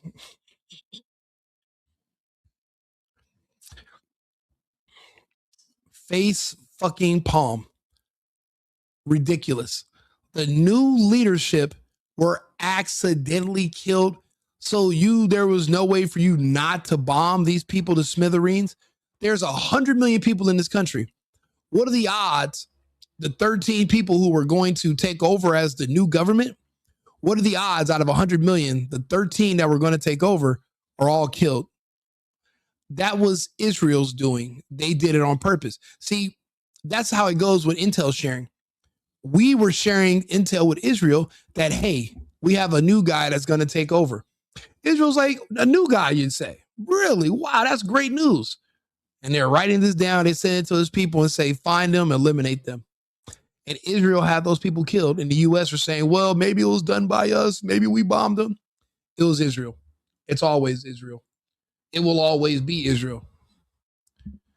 That didn't work in Iraq. Well, they tried it in Iraq. They definitely tried. There were other people that we had paid we paid people to go against Saddam. We paid people in his inner circle, and they ended up dying. The only ones who would not turn on Saddam were his sons. And what happened to his sons? They were killed too. But they tried. They were offered money, and then they were stabbed in the back. Because in my discernment, it's Israel that are behind everything that's happening. It's not Trump. Benjamin Netanyahu was in charge before Trump was in office. He will be in charge after Trump leaves. That's why I put so much onus on Netanyahu and Israel. They are going to continue to be a thorn in our side the way they were before Trump. They're going to be a worse thorn after Trump. That's why I can't keep putting too much on Trump. Not to say that he's not guilty, but he's following orders. And I know that's not a good excuse because he should be stronger than that. But when it comes to Israel, like I said, these people start drooling on themselves. They turn full retard. And, you can't call double dribble on a retarded kid that you're playing basketball with. So that's why. And we killed our new leaders. The new leaders of Iran, we killed them. So now we're back to the old leadership. Almost immediately, rumors began spreading that Arafi had been killed in the strike. But you know what? No, Israel's doing more than just looking out for their own best interests. Israel's trying to figure out how to kill off all Americans. Israel is a part of the whole depopulation part of America, the whole destroy America, death to America. That's not just Iran chanting that. Israelis hate Americans too. Even the ones with dual citizenship, their loyalty is to Israel. It's not duly to the United States. Think about it. Even Mike Huckabee Tucker Carlson just did an interview with him from Israel. He is Israel first, second, third, fourth, fifth. He's America like 20th. These people are literally preying on the destruction of America, and they're hoping that Israel is going to be their safe evacuation point from the destruction, and it won't be. Israel will never be a safe haven. That place shouldn't be there in the first place. Yeah, great job to Trump and the armed forces. I'll be honest, until we're out of the fog of war, we can't really say if our armed forces did a good job or not. What have they accomplished? We're literally back in the same place we were day one. The same regime is now back in power. The regime that we were supposed to change into has been killed. So we haven't made any progress as of yet. The only thing we've done is we've made all these countries that are supporting America and Israel in the Middle East, we're making them all second guess if they should have just stayed loyal to Iran instead of siding with us. See, these countries jumped on our dicks and they sided with us because they were afraid. They were more afraid of us than they were of Iran. But now they're seeing that Iran is a lot more powerful than they thought they were. And since they have more ideologically in line with Iran, maybe they're probably going to consider that they should probably just stay neutral. Maybe they shouldn't have American bases or house American troops or allow the Americans to launch from the airfields in their countries. Maybe they should stay neutral, because what this is showing is that the Americans can't protect you. The Americans could not stop your countries from being bombed. The Americans are not going to be able to stop the Burj Khalifa from being hit with rockets tomorrow. They couldn't stop the Palm Hotel. They couldn't stop the fields from being bombed in Dubai. The Americans can't save you. It was a lie. Oh, the Americans can protect us from Iran and Russia and China. Now you're saying just Iran alone, the Americans can't save you. So then what is the benefit of losing your sovereignty to the Americans if you do it for protection, but they can't fucking protect you? If somebody can give me the logic behind that, I'll accept it. But as of now, nobody in the comments is telling me, well, yeah, they want the Americans for protection, but even though they're not able to protect them, they should still deal with us because X, Y, Z. I'm open to all suggestions. In my opinion, America should only have our military on our southern and northern borders.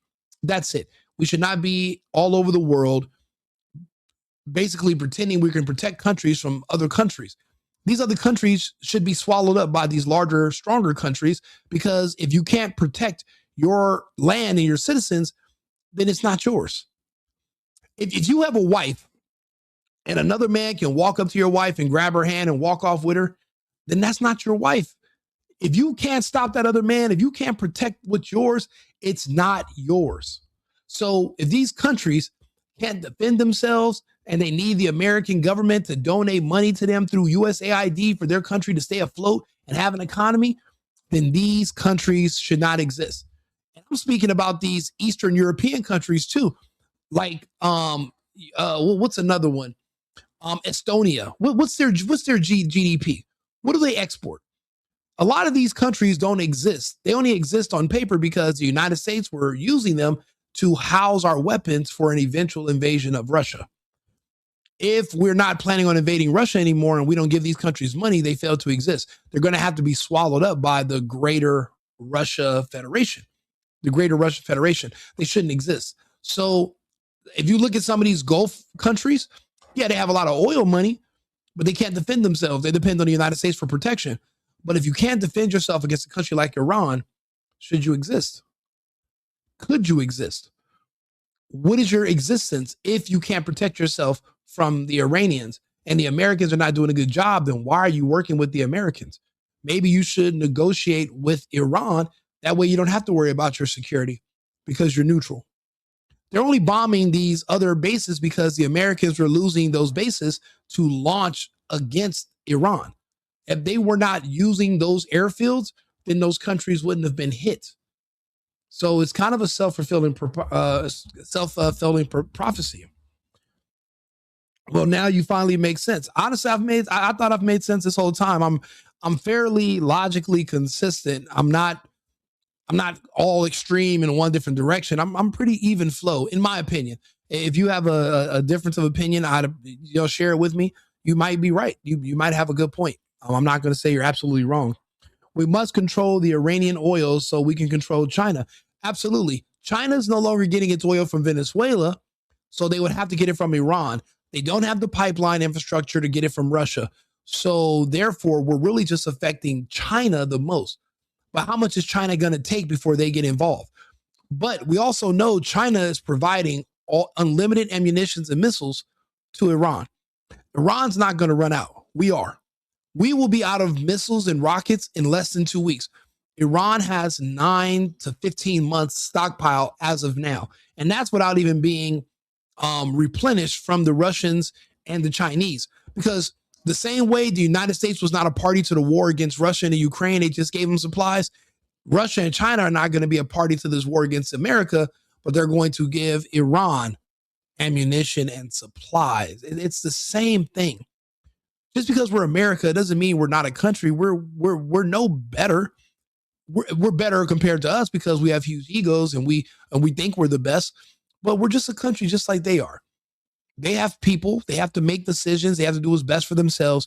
We're fairly even. We're all still humans. Well, not everybody in the Epstein file. They're not humans, but the rest of us are. We're just villagers. Luxembourg. Yeah. Hey, countries' validity and value is not determined by how well they make war.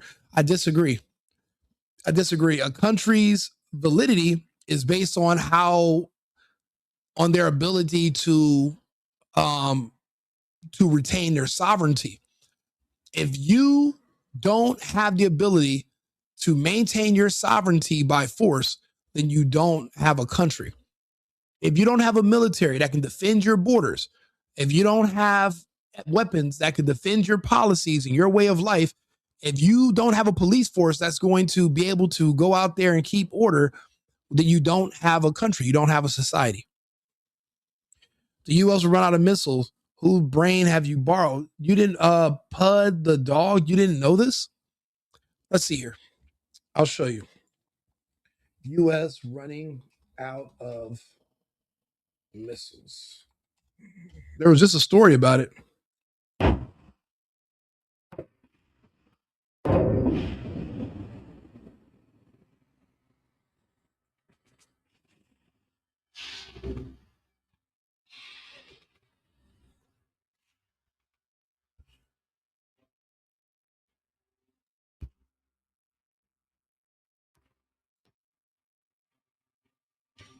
Are you reading this?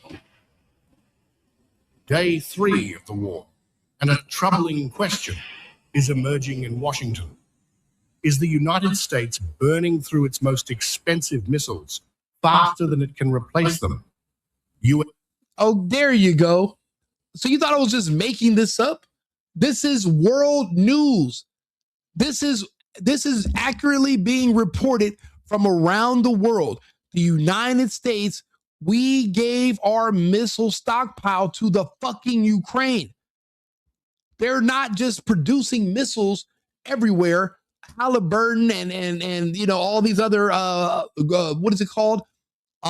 Military industrial complex. They're not just producing missiles and weapons every day. They're not. A lot of our stockpiles have been depleted. The only stuff we have are stuff we've brought from the mainland that's traveled on these ships. But there was only so much we could bring on our carriers. We don't have it. We don't. So this is me bringing you up to speed. So take a listen. U.S. forces have intercepted hundreds of Iranian ballistic missiles and drones targeting American bases and allies across the Middle East. The U.S. military is relying on advanced air defense systems like Patriot, THAAD, and ship-based interceptors to stop those attacks. But every interception uses costly high-tech missiles, and experts warn that a prolonged conflict could begin to strain American interceptor stockpiles. I told you I'm not just making this up. I'll grant the administration this. It is way too early, 48 hours in. Yeah, that ideology does put all countries at war with each other. We literally are all at war with each other.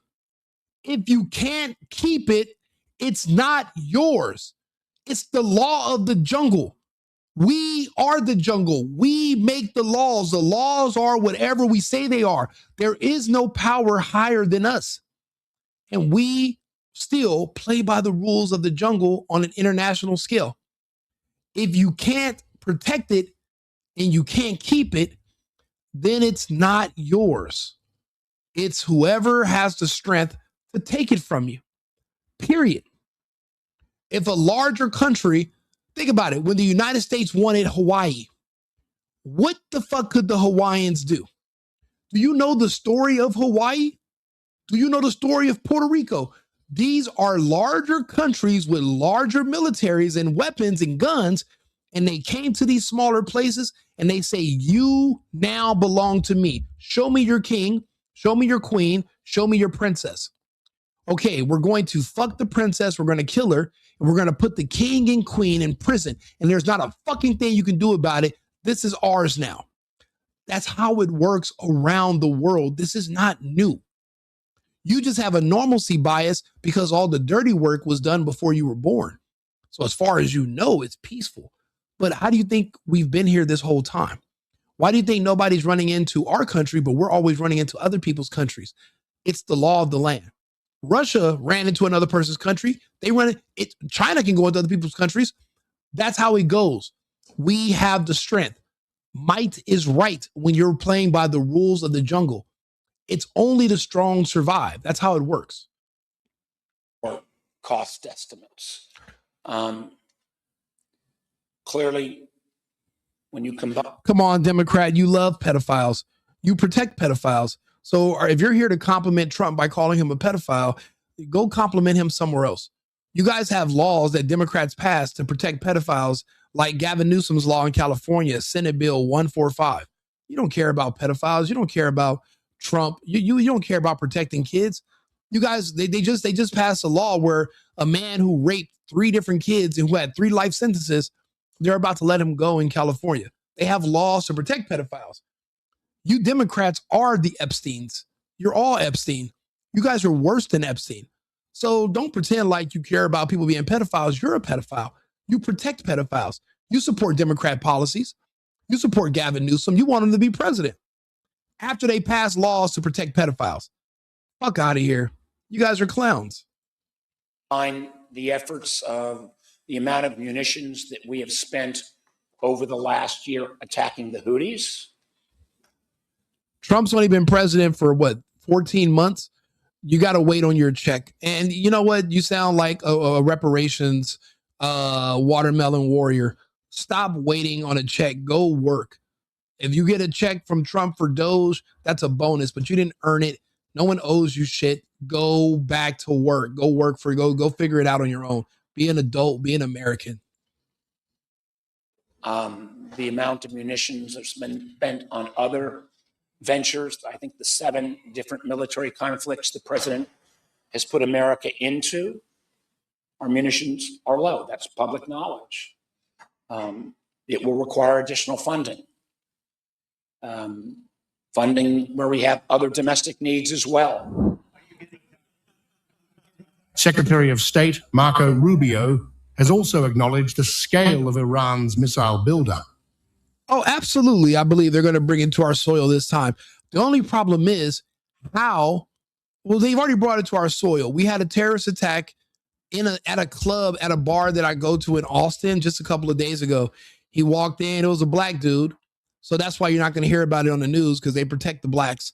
But a black dude walked in with a shirt that said property of Allah, and he opened up fire on white people. It was a race motivated attack because directly across the street is a black club. So he had a choice between a black and a white club, and he chose the white club as a black person. So there was a racial motivation in there. So it's already reached our soil. Iran might not have missiles that can make it here, but they've sent over, the border was open. Millions of people live here. We don't know where they are. We don't know who they are. We don't know what they're doing. So we're already at that point, unfortunately. Warning that Tehran's production capacity far exceeds the rate at which U.S. interceptors can be manufactured. So what they're saying is that Iran has been building these drones that are unstoppable, that are cheap. A $20,000 drone, but you're going to spend $700,000 in ammo trying to shoot down a drone that costs $20,000, and the odds of you being able to hit it are like 1 in 20. So it's like it's not even worth it trying to shoot them down. So the Iranians are doing a lot of direct hits on anything that they target. And we have not seen anything like this. We've never went up. Why do you think Trump backed down from fighting the Russians? Because we don't have what it takes militarily to hang with the Russian Federation. And we shouldn't have picked a fight with the Iranians. We don't have the military capability to deal with another military. We can deal with militia. We can handle the Taliban. We can handle, Saddam's forces. We can handle, maybe we might be able to handle the cartels, but an actual organized military, no. And our military generals will tell you that. I don't have to be the one to tell you. Ask somebody in the military. They are producing, by some estimates, over 100 of No, these drones from Iran are 20,000, not 2 million. these missiles a month. Compare that to the 6 or 7 interceptors that can be built a month. Analysts estimate Iran may have entered the war with roughly 2,500 ballistic missiles, meaning the battle is becoming a race between Iran launching missiles and the US. I hate when they give you numbers. Who the fuck gave them the numbers? Nobody. They made it up. Well, I'm just saying Iran came into this battle with 2,500. How the fuck do you know? You don't know anybody in the Iranian government. You don't know anybody who works for the military. You have zero clue. You're making up a number. That is dangerous because that gives a false sense of security. That gives people a false hope. You're thinking, man, once they get through those 2,500 missiles, we're fine. All of a sudden, they got 10,000 more and you're fucked. How many times did they tell you the Russians are running out of ammo? The Russians are literally using parts from washer machines to fight the Ukrainians. Just wait a little bit longer and the Russians are going to be all out of ammo. The Russians are like, what the fuck are these people smoking? We're not running out of anything. We literally have a military industrial complex that produces more ammo than we can spend on the Ukrainians. And that was giving people false hope. And that's what made them drag themselves into meat grinders where they were destroyed. So that's why I hate when people give out these fake idiotic numbers. You don't know. You don't have boots on the ground. You don't have spies. Even the spies wouldn't know. You're just making it up. And Israel destroying launchers and storage sites before they can be fired. At the same time, the United States is... It doesn't take a rocket scientist to understand how war works. I've been in enough fights. I've survived enough battles. And this is my assessment. I can read, I can analyze, I can discern. I don't need a daddy like you to tell me, oh, no, this is what it is. I don't need a translator. I can translate for myself. You need another man to tell you what to believe. I don't. I can literally sit here and figure it out for myself. I'm here talking and having a conversation with people about it because this matters. I live in this same world. Yeah, I'm safe. I'm in the United States, but I'm a part of the world. And I make videos. I do content. I have these conversations. I enjoy talking about these things because I hated not knowing. I was in the dark a few years ago. I didn't know the world was going to lock down. I wasn't paying attention to the news talking about a fake virus. I was just living my normal life until one day my whole world stopped. So because of that, I now keep up with everything and I talk about everything because I want to be prepared. I want at least a 10-hour head start on the rest of you if shit hits the fan. So I'm going to make sure I stay up to date with everything at all times. You know, buy. Also expending offensive weapons. U.S. Navy destroyers have launched Tomahawk cruise missile. Yeah, Trump being in the Epstein files a million times doesn't mean anything. His name being on some paper doesn't mean shit. That's not physical evidence. That's not video. That's not proof. That's just his name. And then also there's no whistleblower, meaning there's no snitch. See, when it came to Fauci, right? Fauci, there was a whistleblower against him. There were several. The biggest whistleblower against Fauci was a woman by the name of Judy Mikovits. She was able to go over all of Fauci's data and research and say, no, this is what this really means. This is the actual research that he had restricted. He put me on a gag order. She was able to break down and explain everything that Fauci lied to us about. So that's how we had the Fauci files. But when it comes to the Epstein files, we still really can't make heads or tails of them. All we can do is use our imagination and guess because he's still alive. And the reason you know he's still alive is because there's not one person willing to snitch. These people in the files whose names are being named, they'd rather you think that they're pedophiles than to go on there and clear their name by snitching. Any one of these people in the Epstein files, to clear their name, all they have to do is snitch. Do you understand what I'm saying? All they have to do is come out and say, look, I know you think I'm a pedophile, but I'm not. But this is what these other people were doing. Jerky means this. Pizza means this. This means that. Oh, what he was talking about in this date, this, and this. There's no snitch. There's not one person who's giving up any information. They all have stayed silent. I've never seen anything this airtight in my life. So because of that, we can't really make heads or tails of what's really going on. All we can do is just guess and assume. And that's not going to pass a grand jury. You're going to need evidence. a person's name and a person's word and somebody written down some shit 20 years ago and some file, that's not emails. That's not proof. It's just words. It's just words. You need proof. You need physical evidence, and it has to be enough to get a grand jury to do an indictment, because you're like, okay, once this gets in front of a jury, we'll be able to prove beyond a reasonable doubt that this, and this happened. Here goes DNA samples. Here goes videos. It's more than just a testimony of a person who's trying to get immunity for themselves or who accepted money X amount of years ago. You can't take those people seriously. So when it comes to what's required for you to get an indictment so you can prosecute somebody, I don't care if his name is written in there 1 billion times. If you don't have any fucking evidence, then there's nothing for you to charge him with. Oh, no one's being charged in the Epstein files. Charged with what? What evidence? What proof? Okay, you want to call these people victims. Other people are calling them co-conspirators. She says she was a victim, but then she also admits she used to go help kidnap other women and procure them and bring them. So she's a co-conspirator who's now claiming victimhood. I don't care if his name, I don't care if the Epstein files, when you read them, it just says Trump, Trump, Trump, Trump, Trump, Trump, Trump on every line for millions of pages. You can just say Trump, written a gazillion times over 1 million pages. It doesn't indicate anything illegal. You can't, that's not enough. You're going to need more evidence. You are fantasizing about Trump having sex with kids. You're a pervert. You're sick. So you're making up these stuff. You're projecting in your head. Oh man, Trump was doing this. He was fingering, he was touching.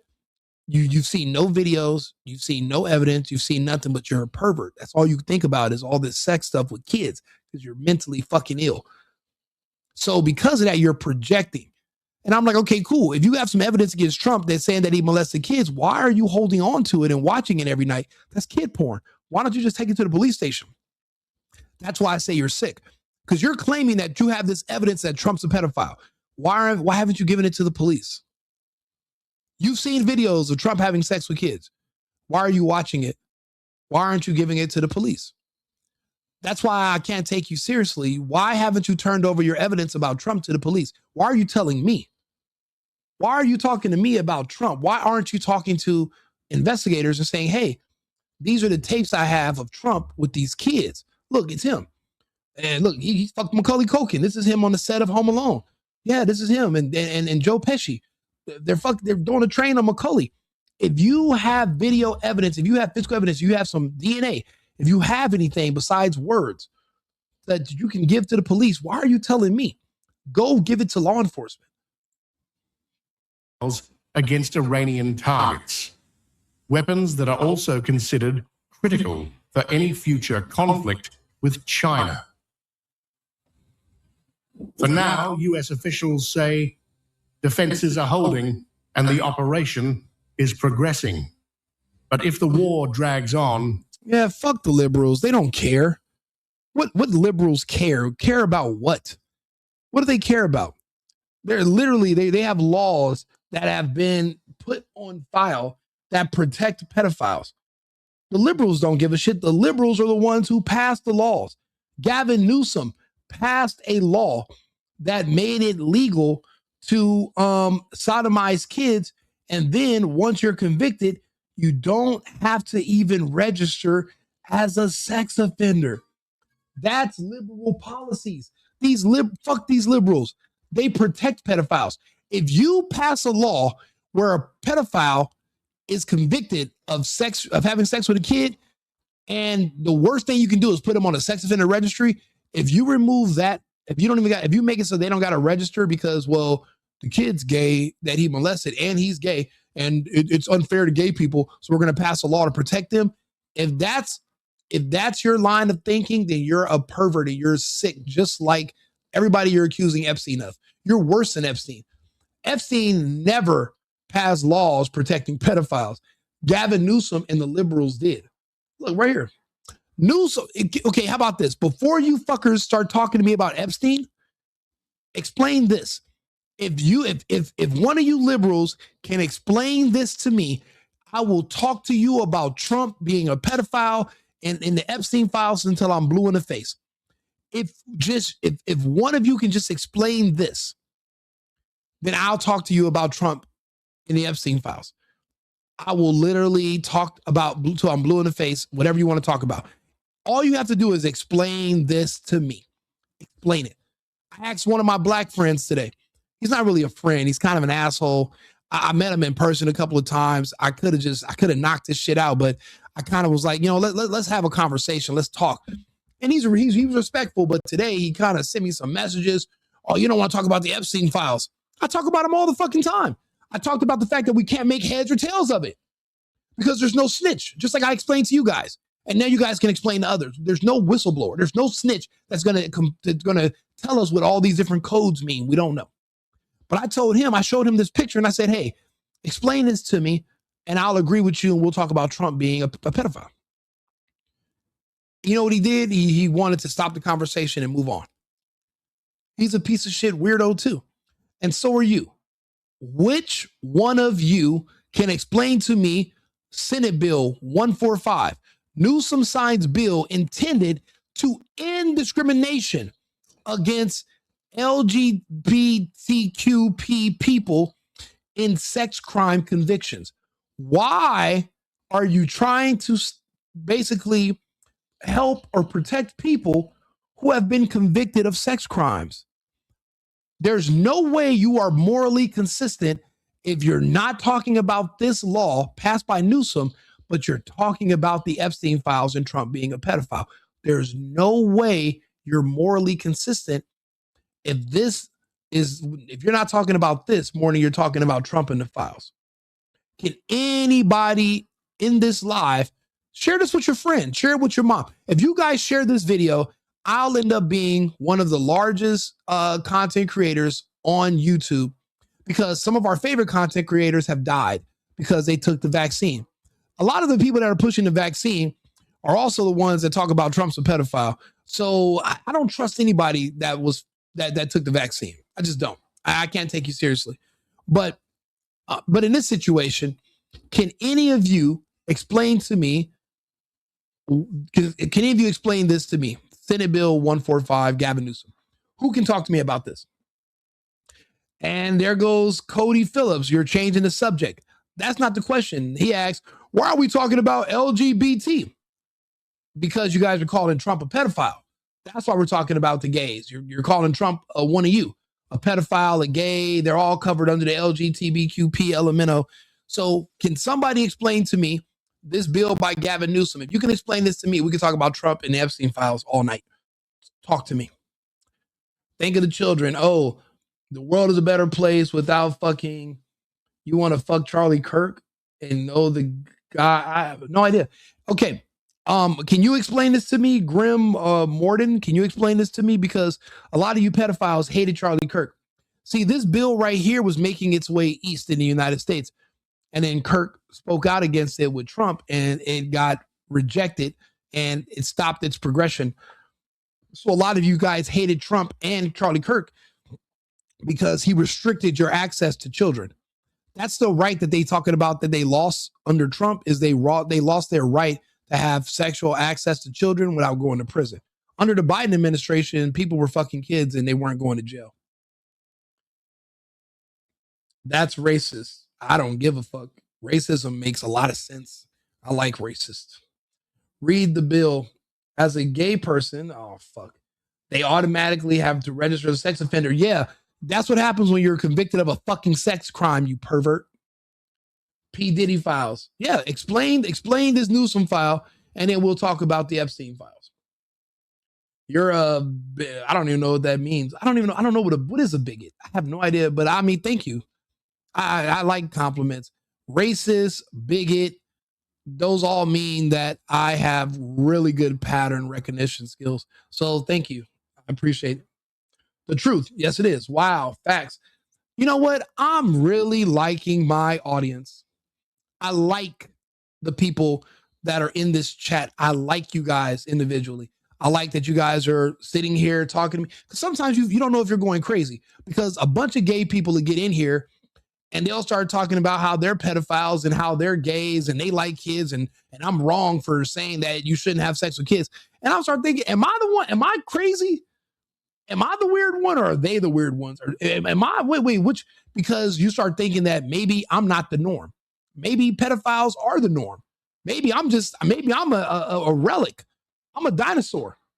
Maybe I'm too old school that I think those people should be buried under the fucking jail, castrated, and never should see the light of day for targeting and molesting kids. But if everybody else, if they can convince you that no, all the cool kids are doing it, everybody does it. Now I'm thinking, okay, maybe I'm losing my mind. But you guys seeing what I'm seeing, and then that's how I know I'm not the crazy one. These perverts are. But it's crazy how they kind of organize themselves and they all fall in here, and then they probably hit each other up offline and they go do circle jerks and they talk about Rico Limbaugh and blah, blah, blah. You know, whatever. Have fun at your circle jerk. I'm just not joining. Bigot is someone who is not pattern recognition. I have no idea I don't think that's what a bigot is, because I don't think pattern recognition was something they considered when they made the word bigot. But then again, I don't even know what is it. Let me ask Arthur. Let me ask him. Hey, Arthur, what is a bigot, and when did that word become invented? A bigot is someone who is obstinately or unreasonably attached to their own prejudices, especially regarding race, religion, or other groups, and they often show intolerance or hatred toward those who are different. The word bigot has been around for centuries. In English, it appeared in the late 16th century, though its origins likely trace back earlier in Old French, where it was used as a derogatory label for certain groups. Over time, it evolved into the term we recognize today. Yeah, to be honest with you, I don't see that as an insult. So, yeah, you can call me that. That's fine with me. Thank you.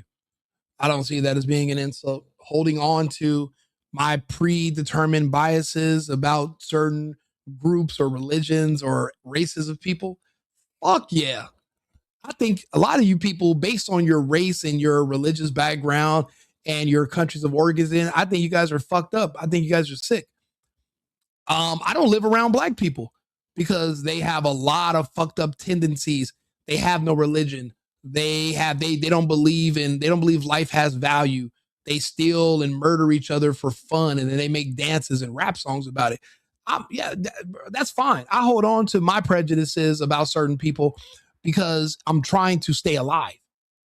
If you forget that these people are dangerous, you'll let one of them walk up and kill you. That's the crazy thing about the terrorist attack in Austin. I go to that bar, right? That bar has security. It just shows you how they've cucked people so much. They seen a black dude with an M16 walking up to the bar, and instead of them pulling out guns and shooting him right on the spot, they were thinking, wait a minute, this is Austin, Texas. We don't want to be bigots. Maybe he's just a gun enthusiast that wants to get a drink. Let him in.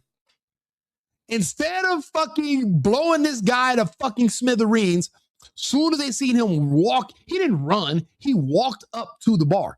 They should have killed him instantly. But then again, people would have said, that's so racist. How do you know it's illegal? It's legal to carry a gun in Texas. And then all the black people would come out. Black Lives Matter. The ghosts of Jesse Jackson and Al fucking Sharpton would have showed up. They would have sued Buford's for racial discrimination because they killed a black guy before he was a terrorist. How do you know he was going to get in there and start shooting? What if he would have got in there and just put the gun on the counter and just had a drink and left and blah, blah, blah, blah. Fuck you people, all of you, individually. Every single one of you, fuck you. I'm not buying it. I'm not risking it at all. Had people been a little bit more racist, they would have killed that guy as soon as they seen him get out of the car with the gun. But they didn't because they didn't want to be called a racist bigot. I don't give a fuck. See, you calling me that, if I can hear you, that means I'm still alive. Well, then I won. So you call me what you want to, but I'm still here. So that's the difference. Therein lies a big difference. The fight may test not just military power, but also how long America's missile arsenal. Listen, if the shoe don't fit, then don't force it on. I'm not yelling at you per se. If you're on my side, you're on my side, but I'm not talking. Don't internalize this. I'm speaking obviously in generalities. You're not sitting here next to me or I'm talking to you. Fuck you. I'm talking in general. Okay. Don't take it. Again, if the shoe don't fit, you must acquit. Or if it doesn't fit, don't force it on. Whatever one of those sayings apply right now. Okay. If it doesn't apply, let it fly. How about that? Can sustain the battle. Sean Myrtle, thank you. Do me a favor, subscribe to the channel, follow the page. I appreciate you guys even tuning in for this live and being here with me. It's 5:10 a.m. in the morning, and we're up having these conversations that people don't want to have. The reason we're watching this video right now is because I made the point that the United States, we don't have enough missiles to fight this war in Iran for any more than about a week and a half, because we've depleted our stockpiles just like everybody else in NATO, because we gave everything to the Ukrainians, but we weren't just giving it to the Ukrainians. NATO was wearing Ukraine uniforms, and we took all of our ammunitions and all of our weapons from other countries, went into the Ukraine to fight the Russians, and we lost. The Russians destroyed everything that we have. Therefore, the only ammunition we have left is what we brought on the aircraft carriers from the United States. We don't have any other reserves anywhere else. We're tapped. And we've been giving a lot of missiles to Israel. So we're pretty much assed out. The Iranians can keep this up, this bombing at this rate. They can keep it up for another 12 months. Where we're guesstimating. We don't even know how much more they could have. Also, they're being resupplied by the Russians and the Chinese. They're doing a hell of a job, and they've already turned down the ceasefire multiple times. They want the fade, and they're getting it, but we're getting it. We're losing. Their people, there's hundreds of millions of them. They can afford to lose a few 100,000. They'll be fine. They'll be able to rebuild. They're a stable society. They have families.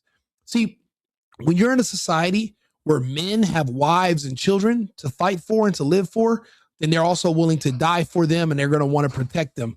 In America, we don't have children. We don't have wives. We don't have families. Everyone's gay. Everyone's confused. The thing that made the country strong is over. We don't have that anymore. Our next president probably won't have kids and won't have a wife. We're coming up on those days. The family structure is destroyed in the West. The laws here, the policies, it doesn't make any sense. It's predatory for men. So we don't have anything to live for. We don't have anything to fight for, which is why that's why I said this is the end of our empire. Not because we don't run out of money, it's because we ran out of families. We don't have them anymore. This country doesn't promote being families. But look at the Russians. Why they win the war in Ukraine? Why they destroyed NATO? Family.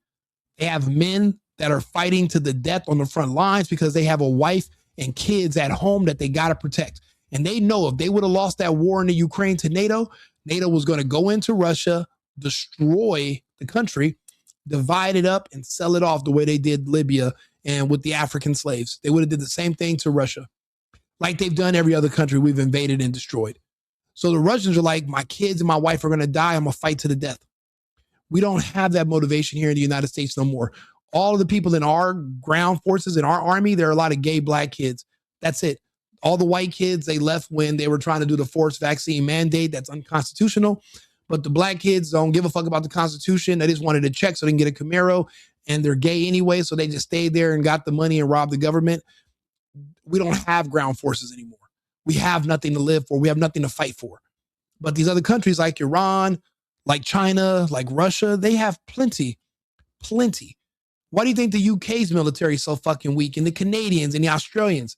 Why do you think all these countries have nothing no more? They don't have families no more. It's over.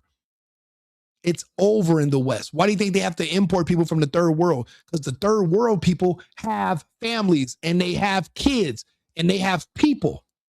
Why do you think we have a negative birth rate in these countries, and we have a societal population collapse that we're on? It's a difference.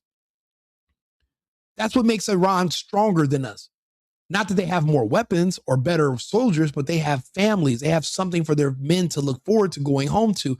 They have something for them to look forward to fighting to defend. What do you want me to defend?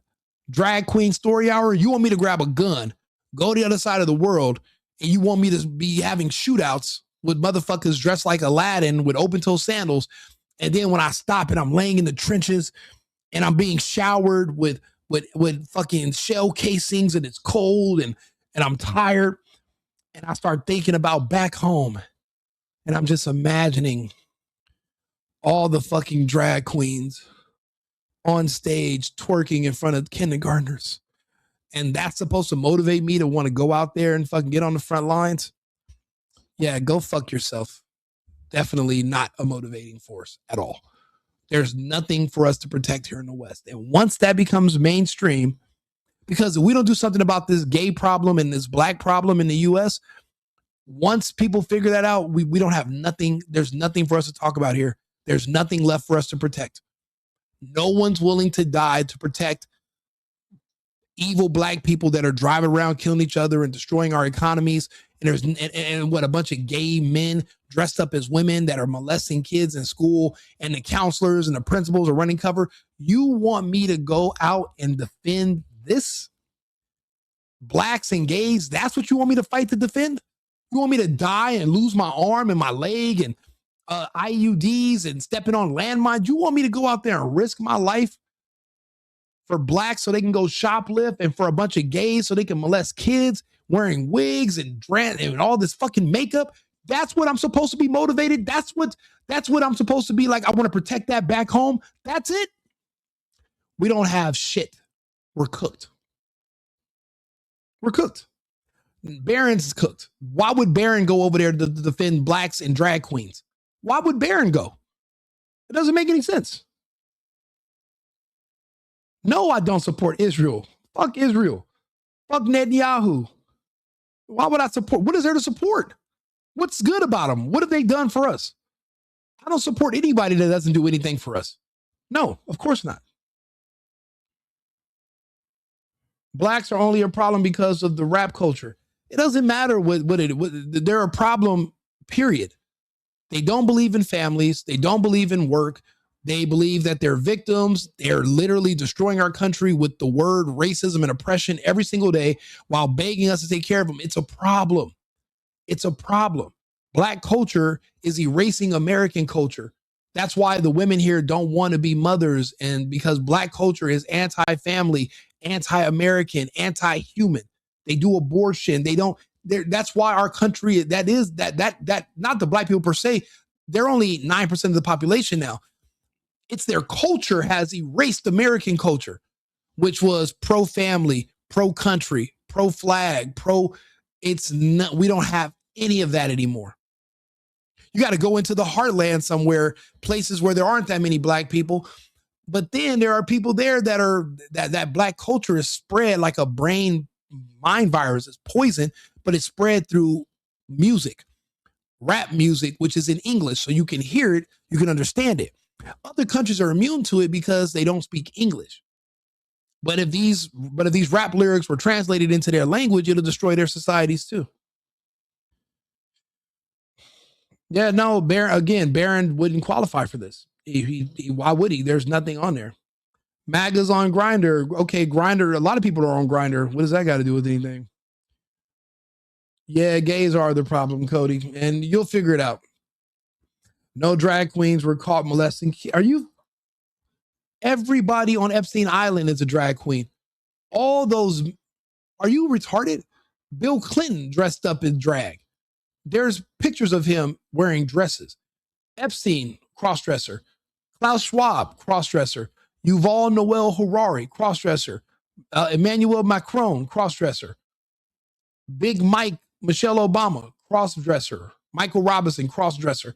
All these, Zelensky, crossdresser. All these people on Epstein Island, all these celebrities, all the actors, all these rich investors, they're all Jewish people who are crossdressers and gay.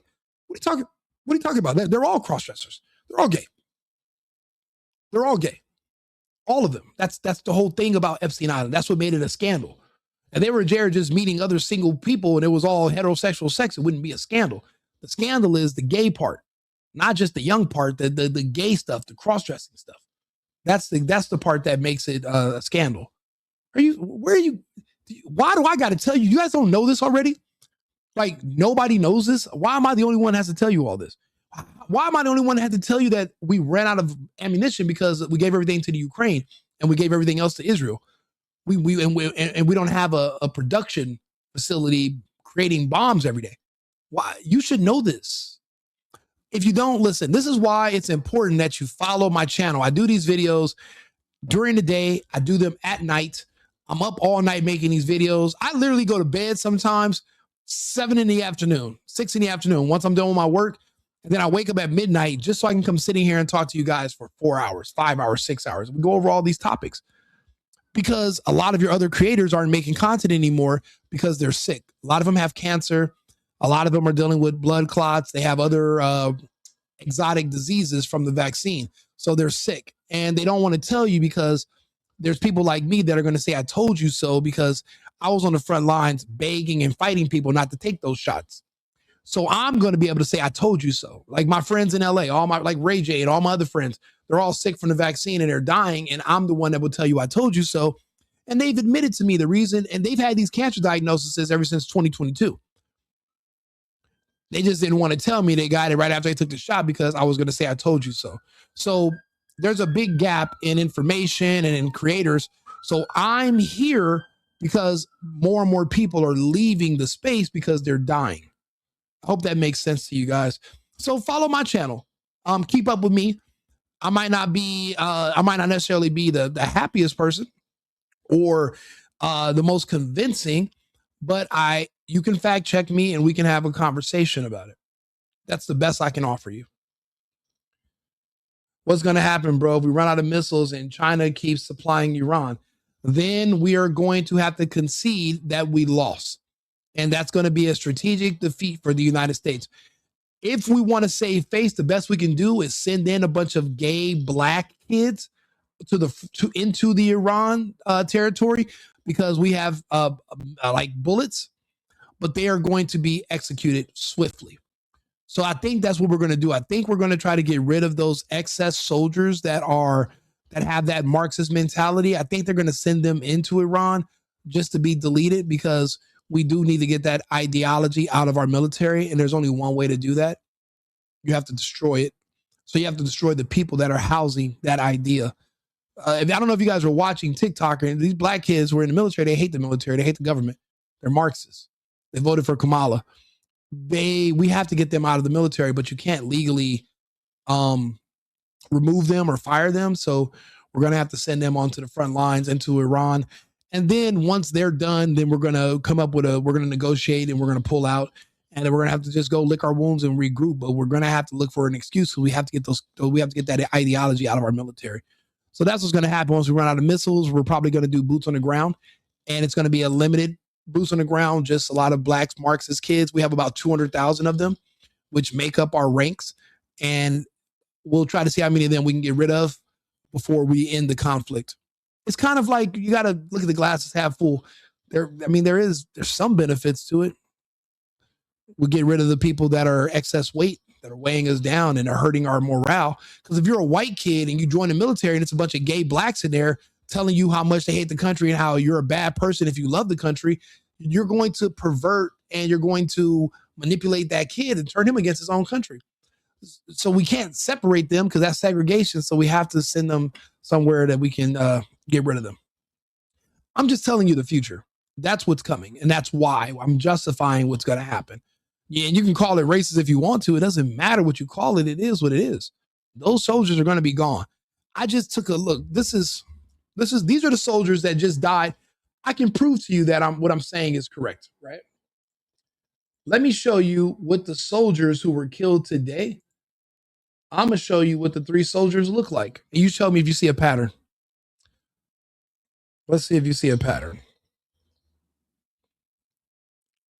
La, la, la, la. These are the soldiers that were killed.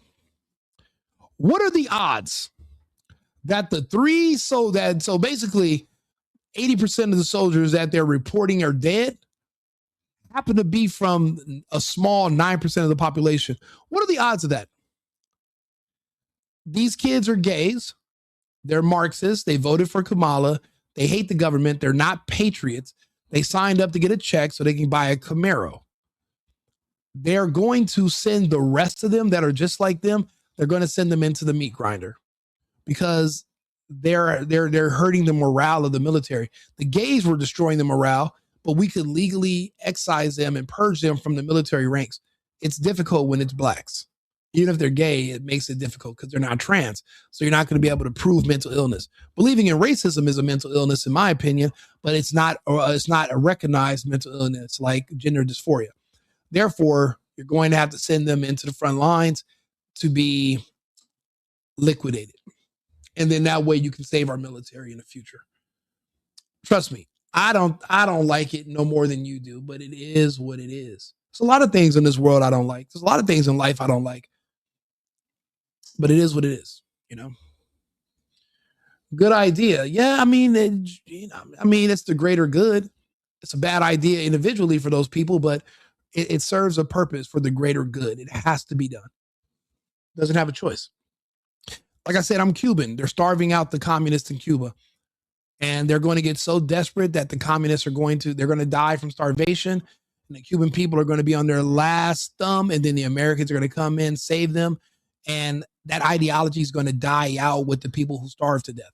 But those who want to work and become Americans and not live off the government and be communists, they will survive. But the communists have to die out. The Marxists have to die out.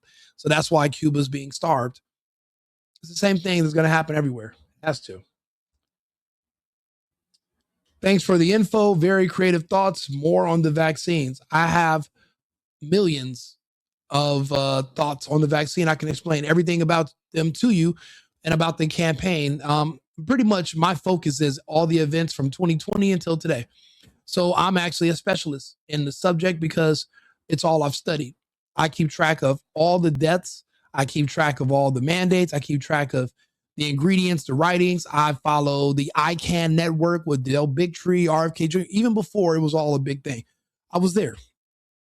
I'm from California. I'm watching all my friends die in order. I'm watching my relatives get sick and die. My favorite uncle, who I haven't spoke to in years because he was a Democrat and he started speaking like a communist, and we're Cuban. But he started talking about taking a vaccine.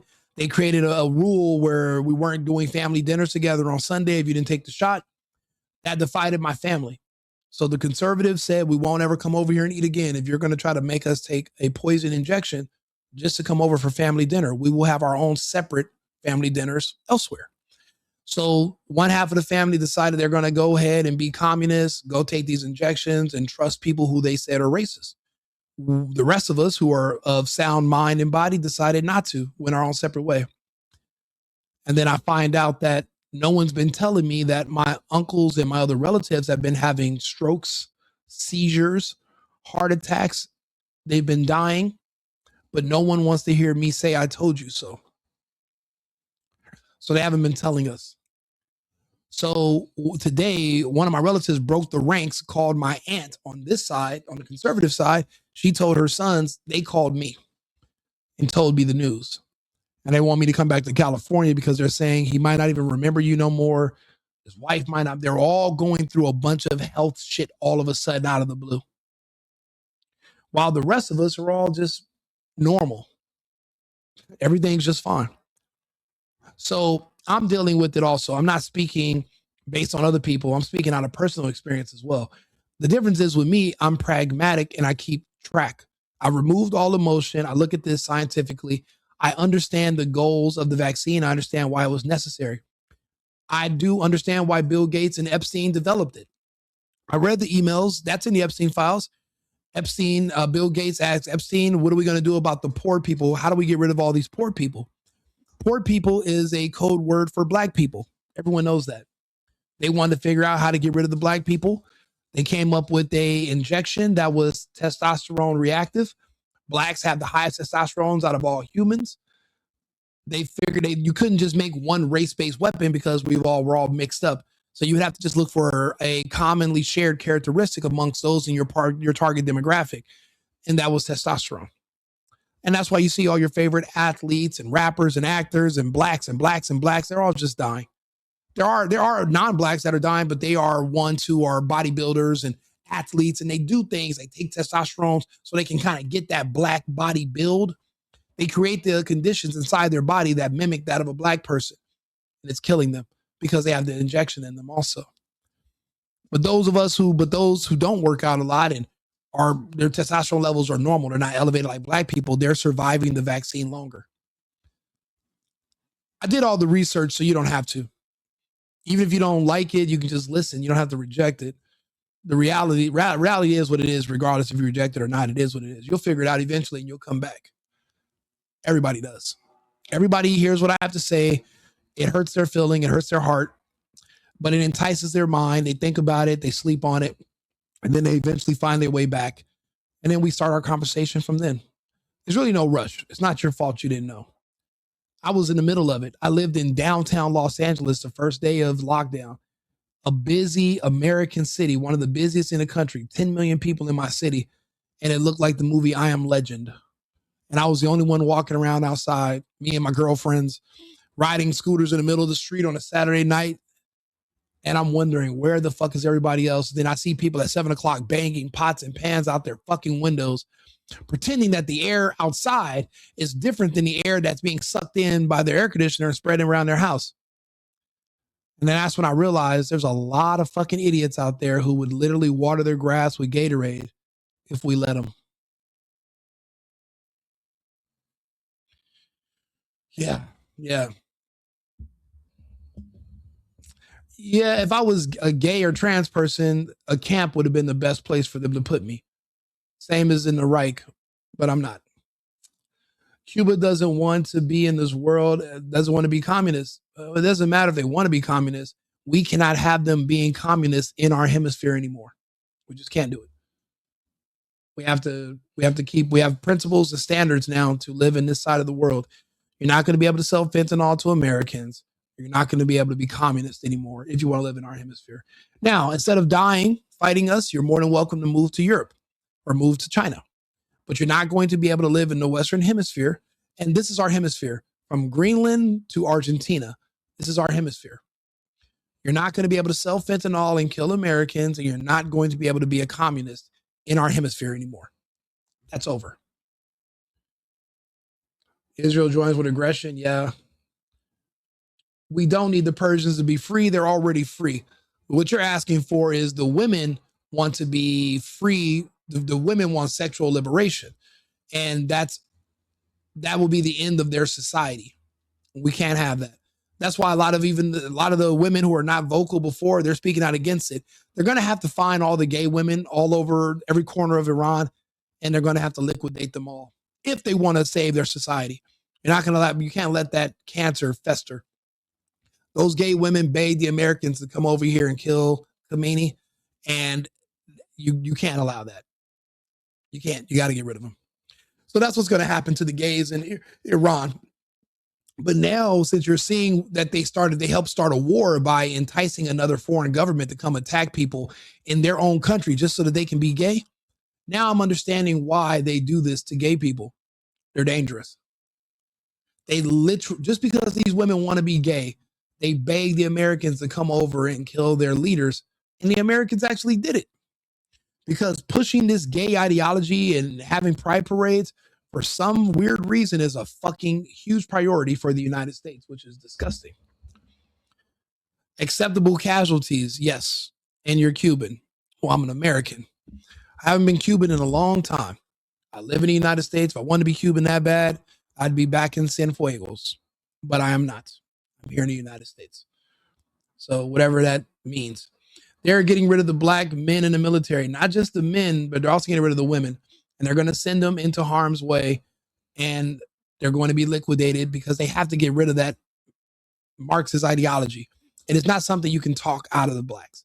They don't listen. And we've tried. We have 30 years of case study, and nothing's worked. There's only one way to purge that problem, unfortunately. Can't talk to them about it. It's not going to work. Trump is an idiot. He's going to be impeached. Even an impeachment doesn't mean you're removed from being a president. That means you don't understand how the American system works, and you've never lived anywhere else. You never lived anywhere else. So that means you're ignorant of how this works, and that's to your own disadvantage. If you want to ask how it works, you can, but don't just assume, because you make an idiot out of yourself. D. Eagle stated that 2026 to 2030, 7% of the population drop everywhere outside of China and Russia. This has been planned. Yeah, because China and Russia are the two countries that did not give the vaccine to their population. Now, the Chinese, they did execute 1 billion people in their country because during the lockdown, before the vaccine came out, there were crematoriums where the smoke plumes were, you could see them from orbit. And there was amateur footage where you could see there were body bags that were moving, and they were just burning people alive in China.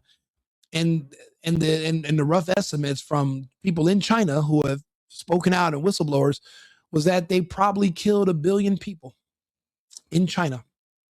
I remember they were boarding people up in their houses so you couldn't even leave your house and you would starve to death. They had a lot of archaic stuff going on in China, medieval shit. And they dropped their population.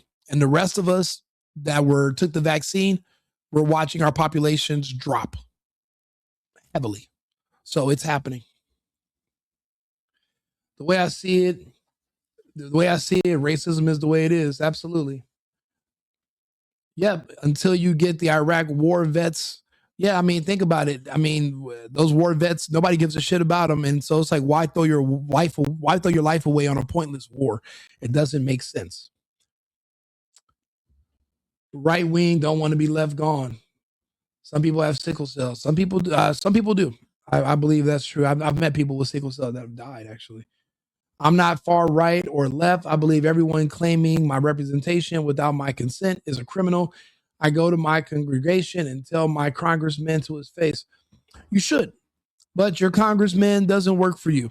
He works for money and he works for lobbyists. Once he's put in power, he doesn't know who you are anymore. Personally, eventually, the reason I make all these videos and I spend so much time talking to the camera, I do these videos for free. People do donations, they do super chats, they send me cash apps. I don't ask for them because I do these videos for free. The reason I'm doing it for free is because I want people to know my stance on every subject. Because in the future, I'm going to ask my audience to tell me what jurisdiction in the country needs me the most, and I'll go run for some type of office there. What I'll do is I'll set up a studio, and every single day, wherever I'm elected to be in whatever position, I'll sit there with a microphone and I will literally talk to my constituents every single day about the topics in the area, the news, our local issues. Anybody will be able to have an audience. And that's how it should be with your politicians. Transparency and communication. We don't have that. Did you know there are some state representatives that are in their 90s right now still being paid? What the fuck can a person born in the 30s talk to me about in 2026? What can they talk to me about? What can a person born in the 40s have a conversation with me about today? They are so disconnected from reality and from current times. There's nothing they can talk to me about. But they're still being paid and they're still a state rep. We have to have higher standards for our representatives. They should be forced to sit and talk to people all day long. You shouldn't be able to just disappear, become a recluse in your house. Most people don't even know what their state representative looks like. If their state or city rep walked by them in a fucking store, they wouldn't know who that person was. That means they're not visual. So then how'd they get your vote? How'd they get into power? I don't like it. So I'm going to help change it. And the way I'll do it is by setting a new standard. See, when people start noticing that, hey, the representative over here, he sits and talks to people every day. Why isn't my rep doing that? I want my rep to start, and then they'll start having town halls and you'll have one person bring up me and say, hey, why aren't you talking like Rico Limbaugh? Why aren't you talking every day? Why do you have a studio in your house? You have a nice house, right? You paid a salary. Why don't you have a camera? You can't afford a camera. Why aren't you doing lives where we can talk about our topics in our city and what's going on with the budget and all these different, why aren't you transparent? See, Trump's transparent. Trump does, I remember with Biden, you get one press conference a month or something, once every 3 weeks, and it only lasted 4 minutes, and then they would shoo everybody out.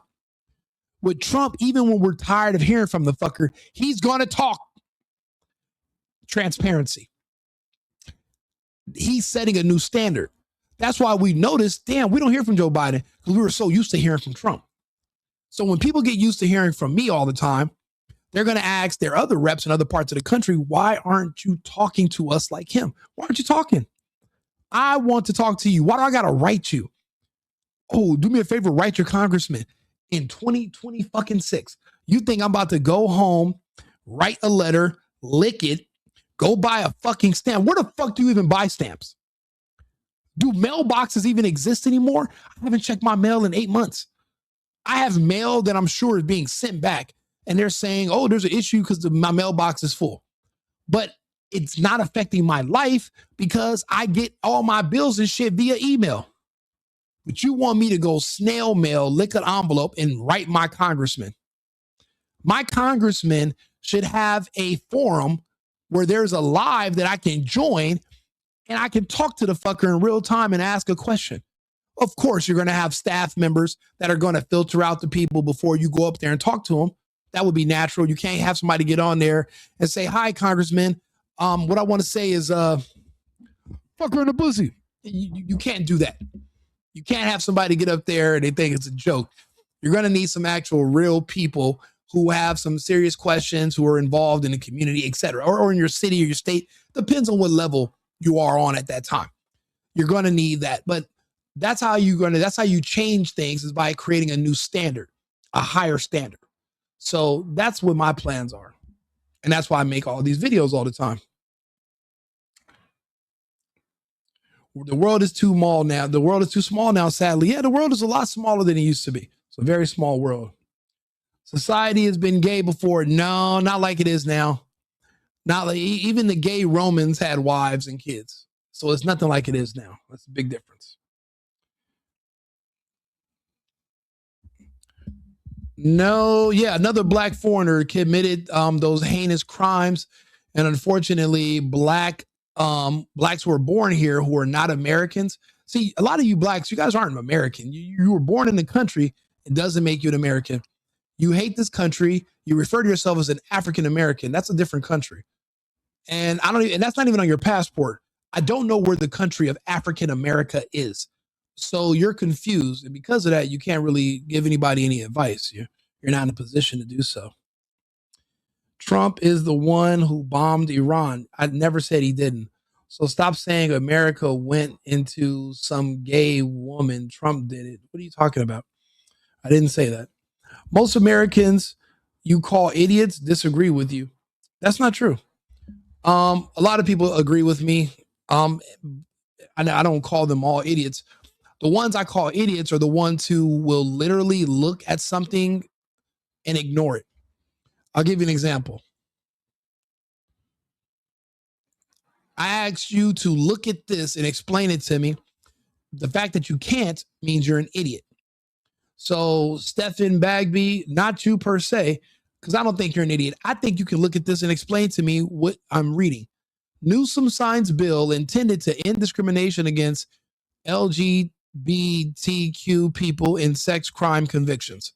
So what I'm reading is that Newsom signs a bill intended to help people convicted of sex crimes. What did you read?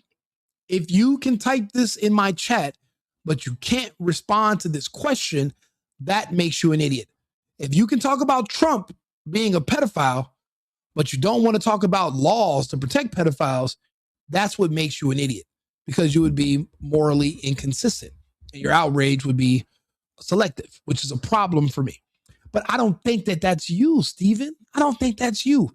I think you can look at this and tell me what you see. I don't think you're going to brush past it or ignore it. I think you'll talk about it. But if you don't, you're an idiot. You have a choice. Saying somebody's an idiot and just not giving them a way to prove they're not, that's bad. I'm actually giving you an option. You can choose to be idiot, but you have like 4 other choices, like multiple choice. So let's see if you say anything about it. Let's see here. Sorry, there's a lot of comments. I'm trying to get down to them all the way. Mass starvation is always a weapon of the state. It is, and it works. It's worked. I mean, think about it. There's nothing new under the sun. There's only so many other ways or tactics you can do besides going in there and shooting somebody. Just starve them. Why waste the bullets? I don't think a communist is even worth the bullet. Starve them. You idiots believe that this conspiracy theorist. I mean, you must believe some of it. You're here. Big Herb. Big Herb. Or is it Big Herp? You got some big herpes, big herb. Is that what that is? You're a big ass herp. Okay. Exactly. My congressman brags about beating his wife and had been in power for so very long. Yeah, they're untouchable at a certain point. They're untouchable. In the 40s, can tell you about government enforcing farmers to burn crops. Yeah. They were starving people out, or they were getting rid of crops that used to grow multiple types of fruits because they were trying to change and control the food supply. Yeah, but essentially starving people out. Yeah, that's the same thing. Yeah, my rep, they talk in circles around the bush. Yeah, then you can't speak to them. They won't speak to you. They ask you to vote down ballot, and that's how you accidentally vote for them. But they don't care about you. And not saying it's a person's job as an individual to care about you. They don't care to talk to you, is what I mean. I don't expect a politician or a country or anything to love me. I don't need you to fucking embrace me. I do need you to respect me enough where you want my vote bad enough where you'll speak to me and engage with me. That's all I care about. I don't need you to hug me. I don't need you to kiss me on my cheek, tell me you love me. I just need you to talk to me when I want to have a conversation with you about policy that's affecting me. That's all. What's up with the right side of the screen? I don't know. I can't see the right side of the screen. Oh, this is the comment section. That's all it is. This is on TikTok. This is from my TikTok page. So that's why it's there. It was a video I interrupted. Al Gore, he took all his scared money and fucked off so fast. You know why? Because Trump wasn't letting him do that green new scam, global warming hoax, climate change, globalist bullshit. Isn't it weird? Trump gets elected and all the bullshit goes away. No one's talking about global warming. No one's talking about climate change. No one's talking about emissions and using carbon credits. All the scam bullshit, all the fear tactics to control you, everything goes away. You know what's crazy? I'm old enough to remember when Obama was president, we used to have a terror alert. Who remembers that? Now, I'm from California. We used to have an air quality alert where some days it'll be orange, some days it'll be red, some days it'll be green, and they'll say the air quality is this bad in LA today. But then when Obama became president, on CNN, they had terror. They had terror alerts. Some days was red, some days was green, some days was yellow, and they had terror alerts. Those terror alerts used to scare the fuck out of old people. Literally, old people would go to the hospital and have anxiety attacks because it would say there was a terror alert that was elevated on Wednesday and it'll go down on Thursday. And it's like, what the fuck? This fake, nonsensical bullshit. Everything the left, these Democrats, is all just to keep you in a constant state of fear, constant state of anxiety, constant state of sadness, just low vibrational bullshit. I do remember that. And I know a lot of you do too. Yes, I agree with you. Exactly. No excuses for these reps. They want the pocketbook and who paid them immediately. You don't like it, don't run for office. I agree. Absolutely agree. Too much cursing for me. MAGA would consider you one of the violent ones. I could care less what they consider me. But then again, we're all individuals. We all agree on a common goal, which is to make our country better because we live here. Now, if I spent half my time in another country, I wouldn't care too much about the United States. I wouldn't give a damn. But this is my home. I love my country. I want my people to do better, but I want us to demand better. But I'm not going to see that change unless I become a part of it, which is why I make these videos. I do them for free. I spend my time doing them. I could be out drinking somewhere. I could be at the casino right now. I could be doing some other stuff. I'm choosing to be here with you because I want to see things get better and change. Sorry if you don't like the cussing. It comes with English. I'm a passionate person. And, this is not necessarily the family friendly part. It's 5 a.m. I try to do less cursing when my videos are going up at 2 and 3 in the afternoon in case there are kids watching. However, when we're talking right now on live, it's a little bit different. Go walk up where? Walk my butt where? Where do you want me to go? I already went everywhere I needed to go today. I'm white and 4 generations of war and I hate my country. The only thing I hear is leave. That is insane. This is my country. That doesn't make any sense. If you hate your country, you should leave your country. You shouldn't stay somewhere that you hate. That's like saying I hate my wife, but I don't want to get a divorce. That doesn't make any sense. If you hate something, change it. Change your situation. The only person that's going to listen, you are your own person. The only person that's going to experience your life as you is you. You have to do what's best for your human experience. If you hate this country, look, you have 190 plus other countries to choose from. Find a country that is more ideologically in line with you and your beliefs and go there. For example, I keep seeing people that are like, Spanish people, you guys are deporting the Mexicans, you're deporting Spanish people. The immigrants are the best parts of this country. The immigrants built the country. The immigrants are what make this country special. My response is prove it. Since we've had a monopoly on the illegal labor for all these years, we're going to now spread the wealth. We're going to send these illegals to other countries. In no time, these countries should be just as good as the United States, if what you're saying is correct. If you love these people from these Spanish countries so much, why don't you fly there? And why aren't you greeting them when the deportations planes land? Why aren't you greeting them and helping them get their shit together? And why aren't you making those countries better? Why are you wasting your time over here if those other countries and those people are superior? It doesn't make any sense. So that's why I would have to say you're full of shit. If you hate the country, leave the country. Don't waste your time staying here. That's just my suggestion. This guy is not dumb. He's paid to say what he is saying. Yeah, sure. Who's paying me? Oh, I'm a bot. Yeah, he said I'm a bot. So I'm not an actual person. I'm a bot. I'm an AI. You know what? I think that's a compliment. I used to watch a lot of Star Trek, The Next Generation as a kid. That's how I learned to speak English. And I thought Data was actually one of my favorite characters. So I appreciate the compliment. If you want to blow me also, you can just send me an email. We'll set that up. There are criminals, white collar fraud in America. Yeah, they're called Somalians. That's MAGA's whole issue, inconsistent morals and selective outrage. That's not MAGA's issue. And our outrage is spread out against a lot of different topics. Do you not read the article? I literally read the entire article.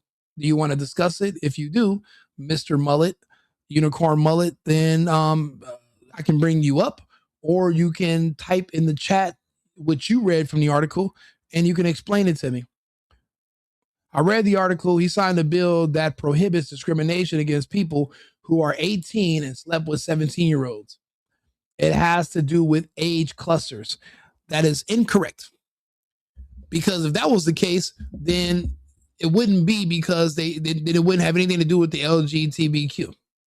If this was only about age, 17 and 18-year-olds, then it wouldn't be discrimination against LGBTQ. Because the last time I checked, gay people and straight people, we use the same calendar to calculate our age. So you're actually being disingenuous, or you didn't read, or you're trying to cover up for what this policy that Newsom, this bill that Newsom passed, you're trying to cover up its real intentions. So I'll give you another chance. I'm not going to correct you right now. I'm going to correct you as far as I did, but I'll give you another chance to come in and explain this to me. Climate change is not real, Unicorn Mullet. I remember, Brian, you remember the terror alerts. Hilarious. Don't you ever, isn't that crazy? We don't have any of that no more because Trump's president.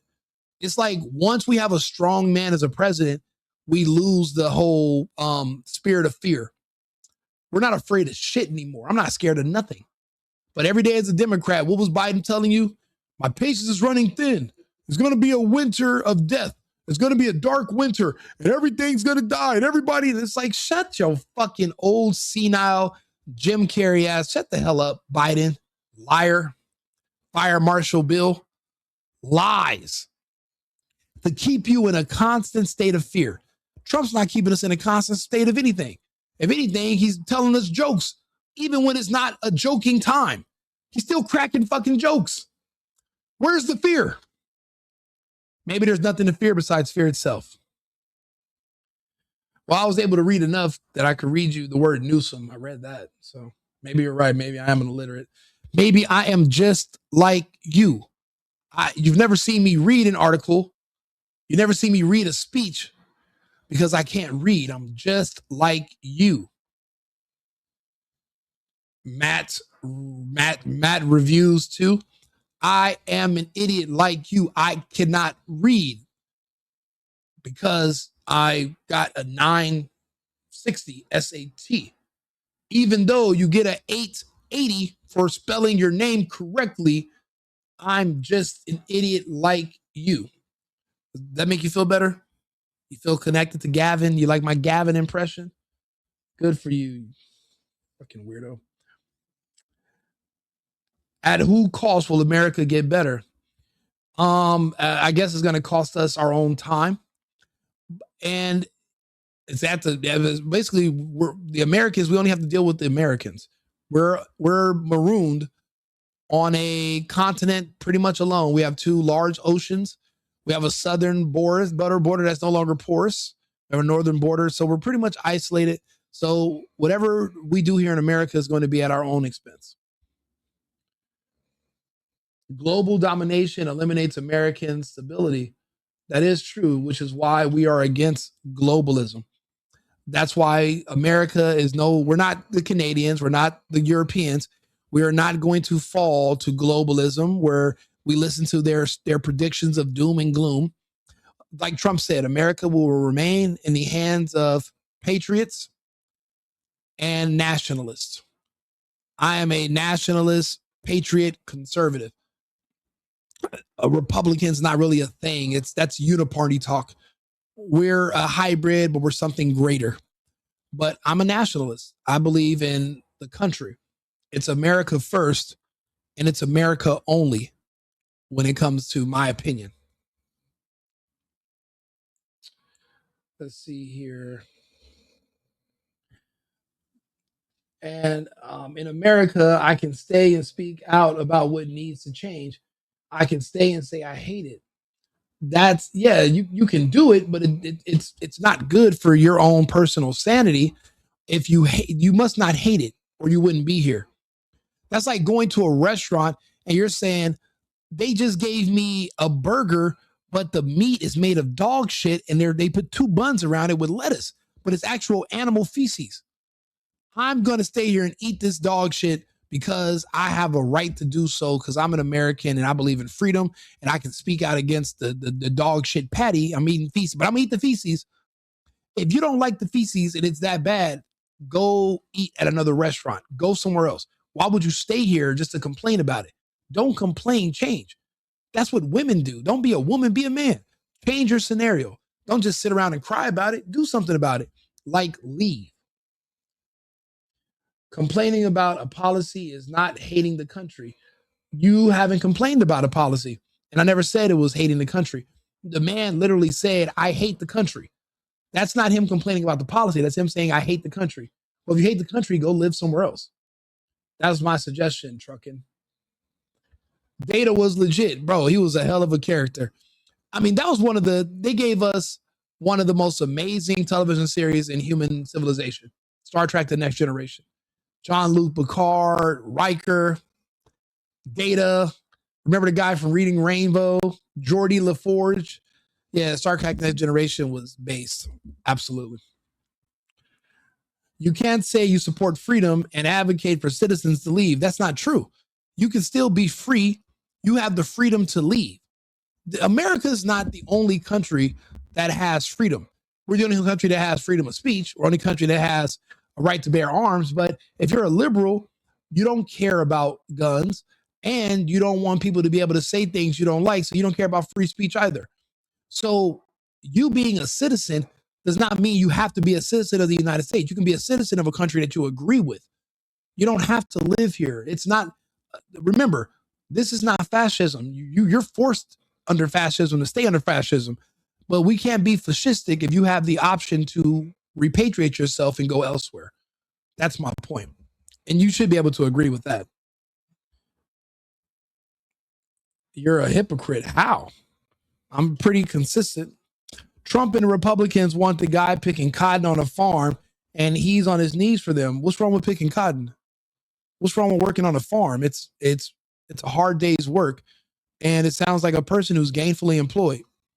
Why you non-rich people look down upon people who work or try to delegitimize labor, it doesn't make any sense to me.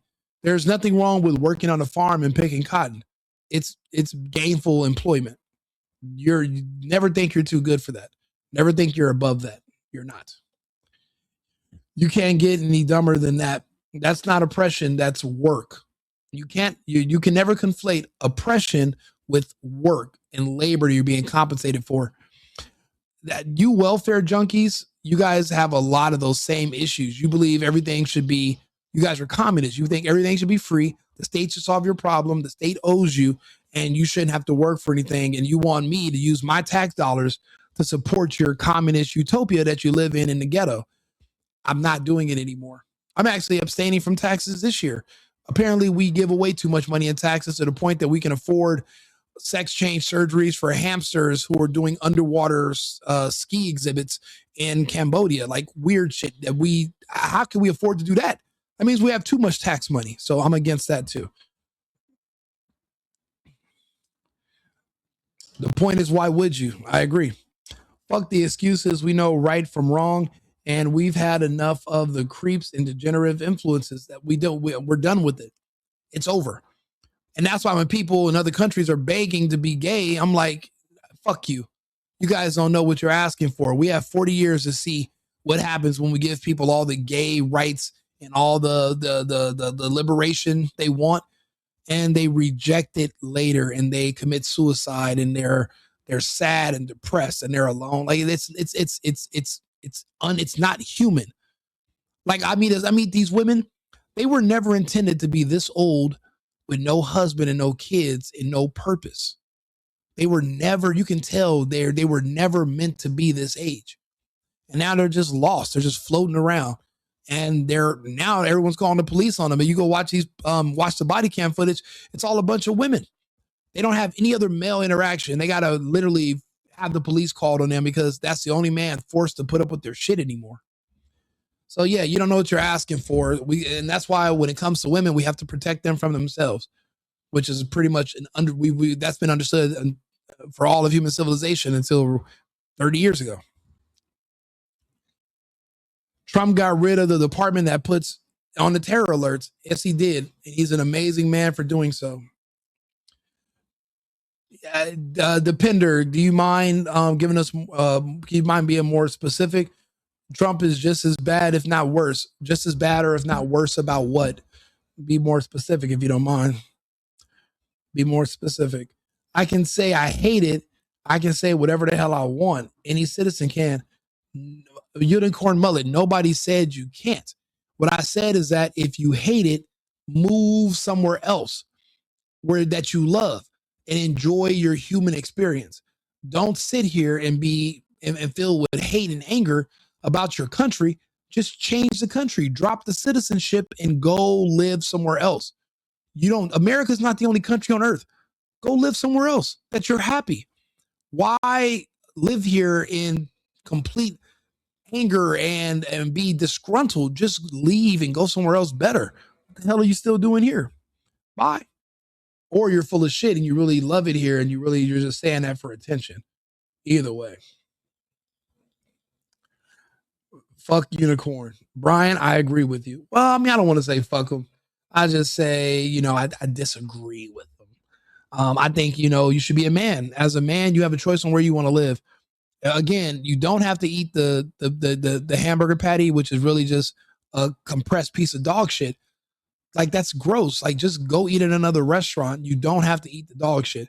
I hate dog shit. Then why are you eating it? I'm a citizen. That's not an excuse to eat dog shit. Fucking go eat something else. You have no right to tell a citizen to leave. Yes, I do. I can tell you any fucking thing I want to. Tell you anything. I say anything I want to you. Period. And I'm giving you a suggestion. It's my opinion. You should go live somewhere else and stop eating dog shit. It'll make you sick. Like, why are you eating feces in the first place? Go eat somewhere else and go live somewhere else.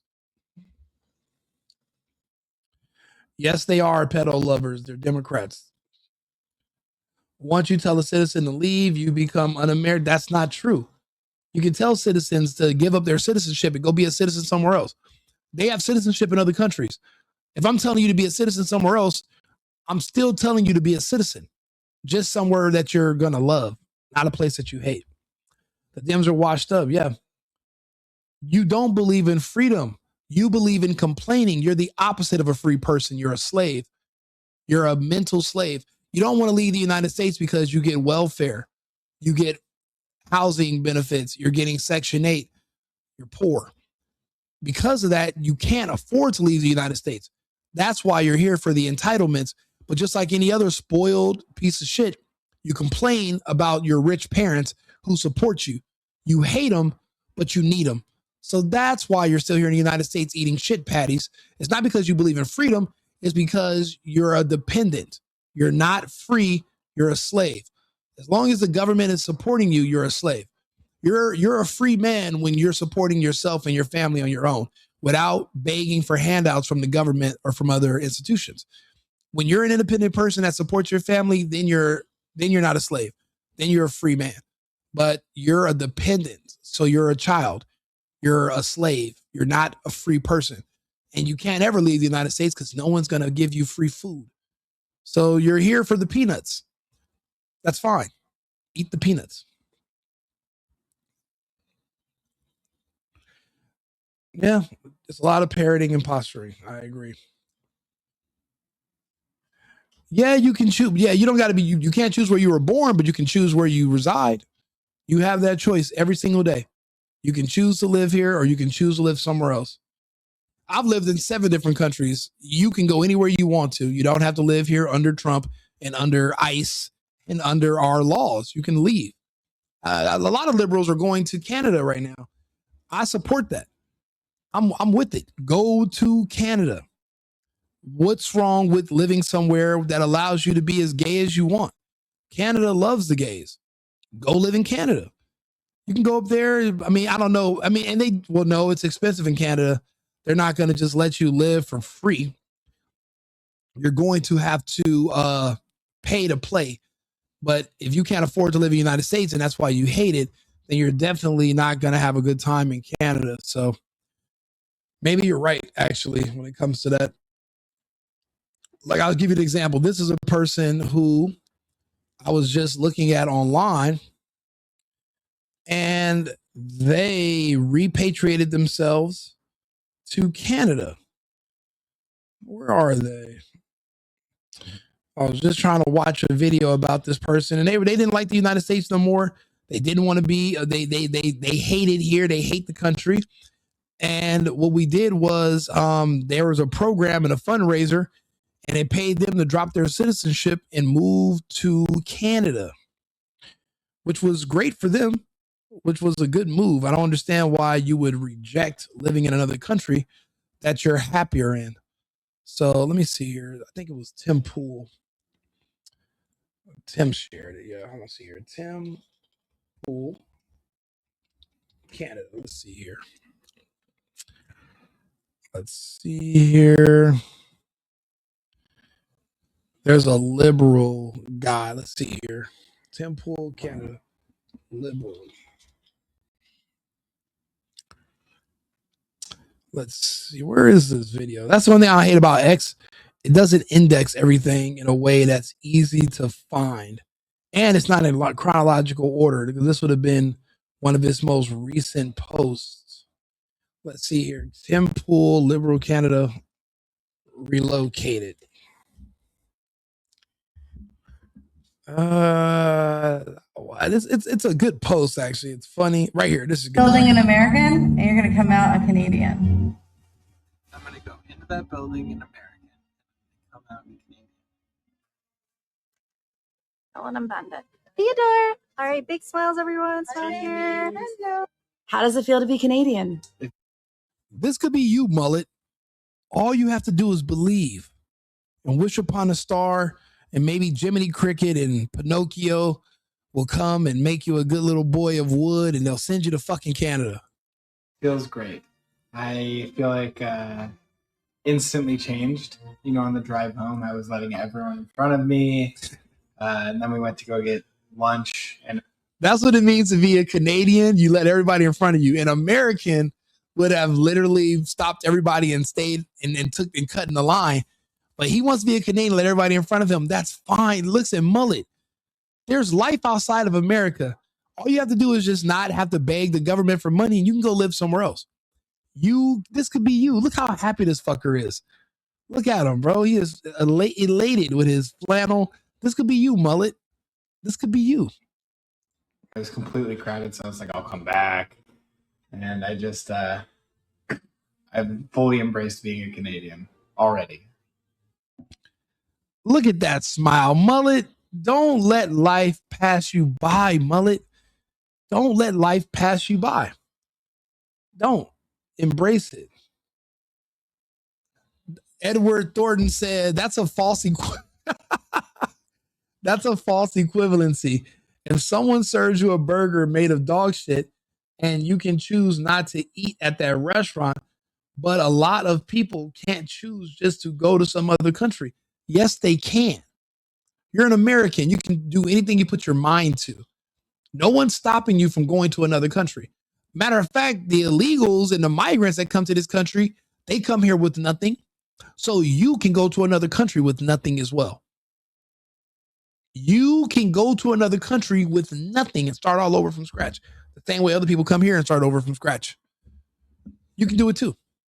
So yes, you can. You have the option. Don't shortchange. Don't sell yourself short, Edward. You don't get to insist that I don't know if you're even an American.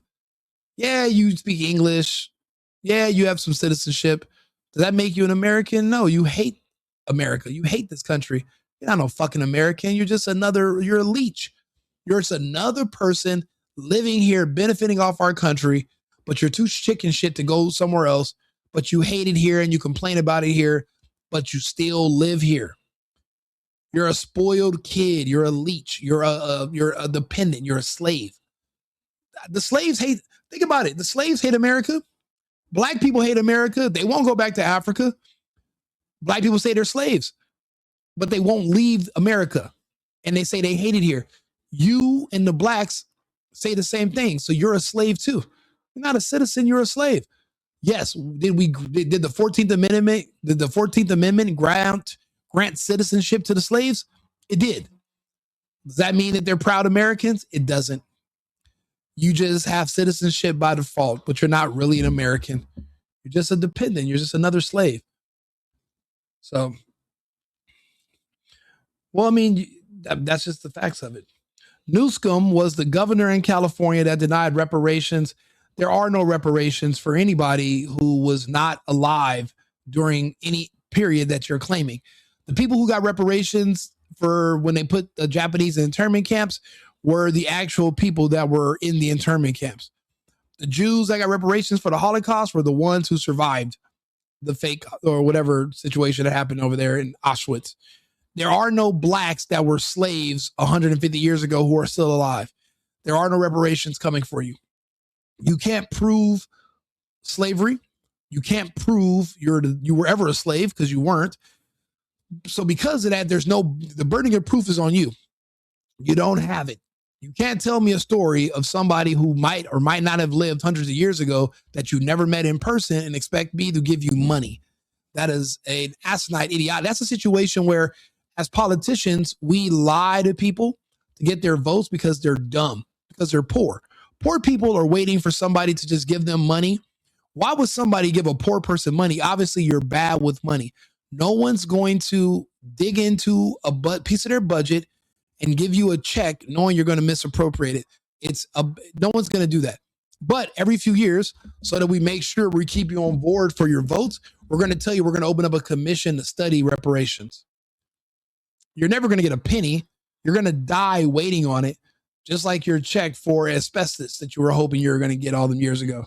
You're going to die waiting on it the same way you're going to die waiting on that Publishers Clearinghouse check. The reparations check is being administered by Publishers Clearinghouse. So basically, you subscribe to Time Magazine, National Geographic, and Vogue. That's going to increase your odds of us showing up with a reparations check and some balloons.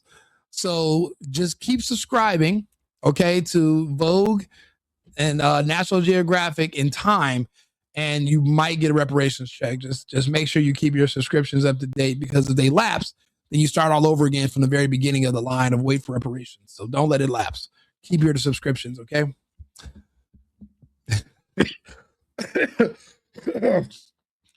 That is hilarious. Zach Friedman, thank you. They are not, some of them are not as receptive to the brutal truths. Do you think 400 years of slavery will have no repercussions on America's future? No. Nope. There was no 400 years of slavery at all. America's not even 400 years old. And the people here were indentured servants. They were gainfully employed. They tended to the land, and in exchange, they were able to live on the land, and they were giving housing. They had agreements with the landlords. They weren't slaves. There was no slavery. They were people who chose to work on the land. It was their job. Now, here we are 100 years in the future, and you guys reject the labor and work, and then you wonder why you're at the bottom. At least back then, you were gainfully employed. So, America was built by a Black American in my imagination. Yeah, that's the only place a Black person built America, was in your imagination. So while you were asleep. But you can do all kind of shit while you're asleep in your imagination. I mean, think about it. Black people built up Africa too. Yeah, how's that construction going? I don't think you guys just saved all your expertise for the United States and just fucked off Africa. I'm pretty sure you guys are consistent. I mean, even the cities you're governors and mayors of right now are all fucked up. So I don't see you building a country unless the results of the country would be just as bad as the cities that you guys are managing. So that already means that it's not consistent. That means you're lying about it. And Africa looks like shit. It's a shithole. So you guys, I doubt you guys are just saving all the good stuff for the Americas. That just means you're lying. It's not true. You guys didn't build shit. Nothing. Don't fuck Unicorn. He's an American. I don't think so. Driving him out is not correct. I don't see him being an American. I just see him being another freeloader. America, look at him. America was built by immigrants. No, it wasn't at all. And if it did, why aren't they building up other countries? Now that we're deporting them, why aren't these other countries starting to look like the United States? Let me know which country that we've been sending all the deportees to. Let me know how far away they are from their country looking like the US, and then I'll agree with you. Until then, I think you're full of shit. Leave. Why is leaving dumb? If America is not your cup of tea, leave. This is not the only country on earth. You have options. Why are you forcing it? Leave. Go find a new home, a place that loves you. The only reason you can is because you get Social Security. So you need that check. I get it. Just admit it. You're a dependent. You're a slave. You can't, and you're afraid to leave. Just say that.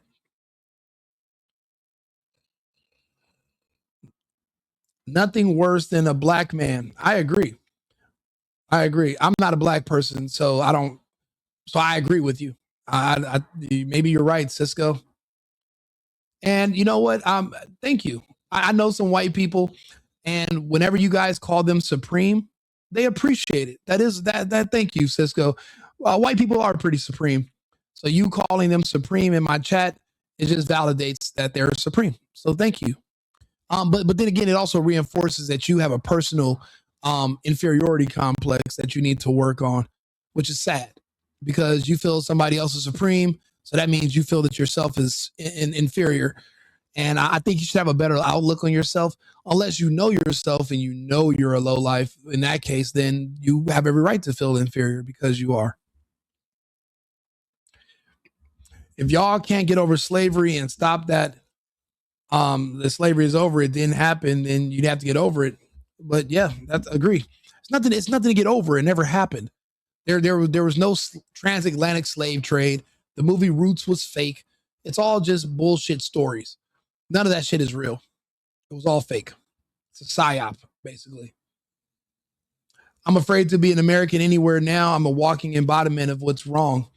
It just depends. Some countries do blame Americans for the actions of the United States government, but they are not going to say anything to you.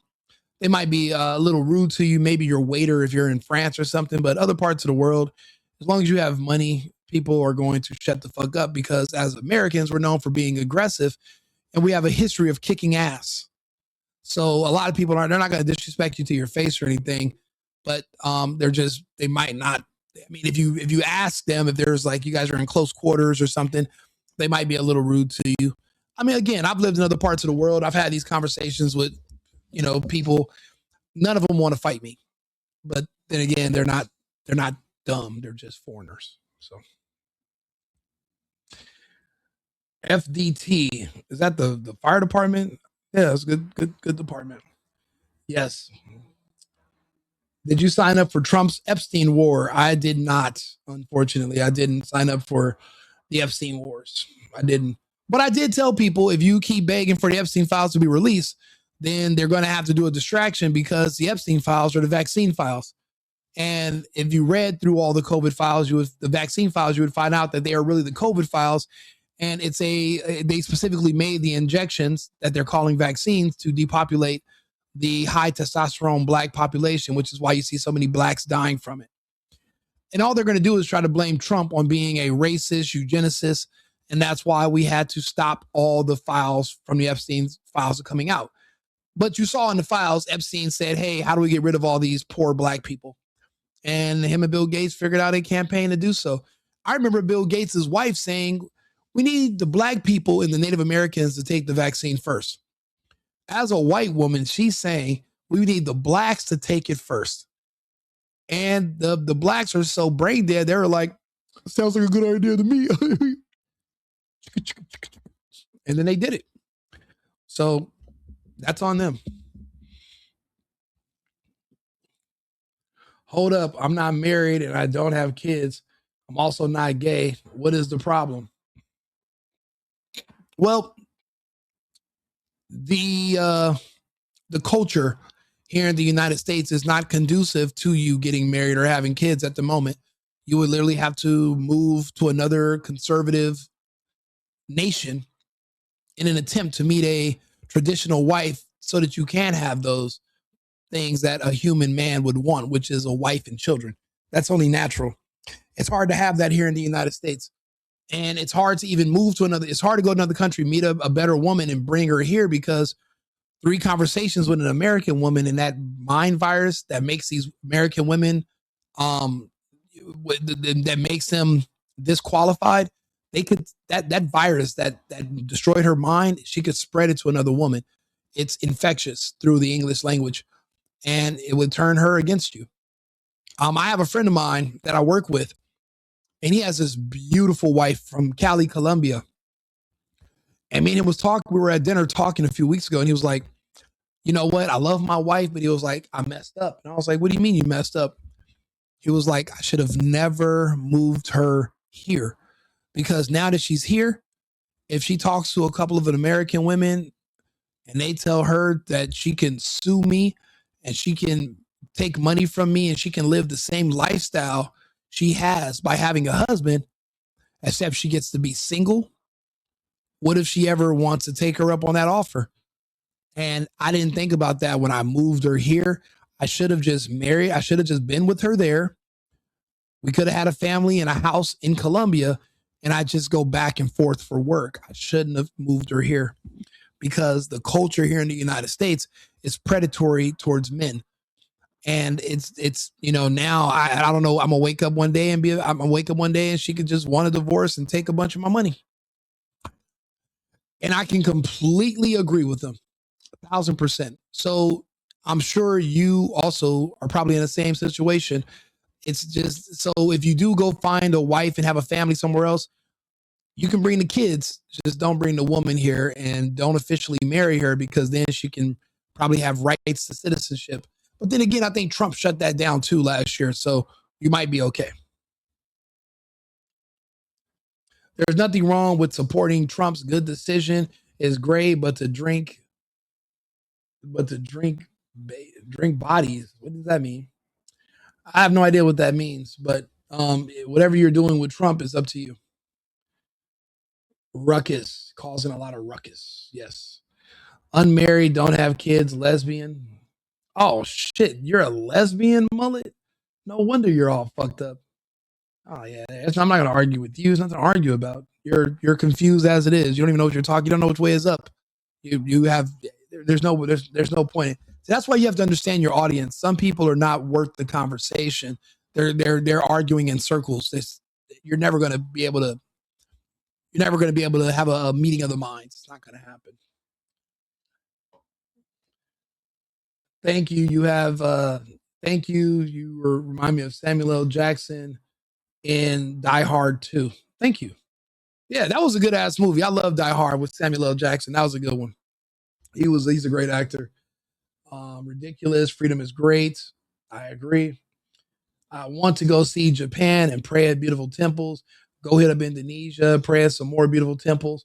I feel this country took that from me.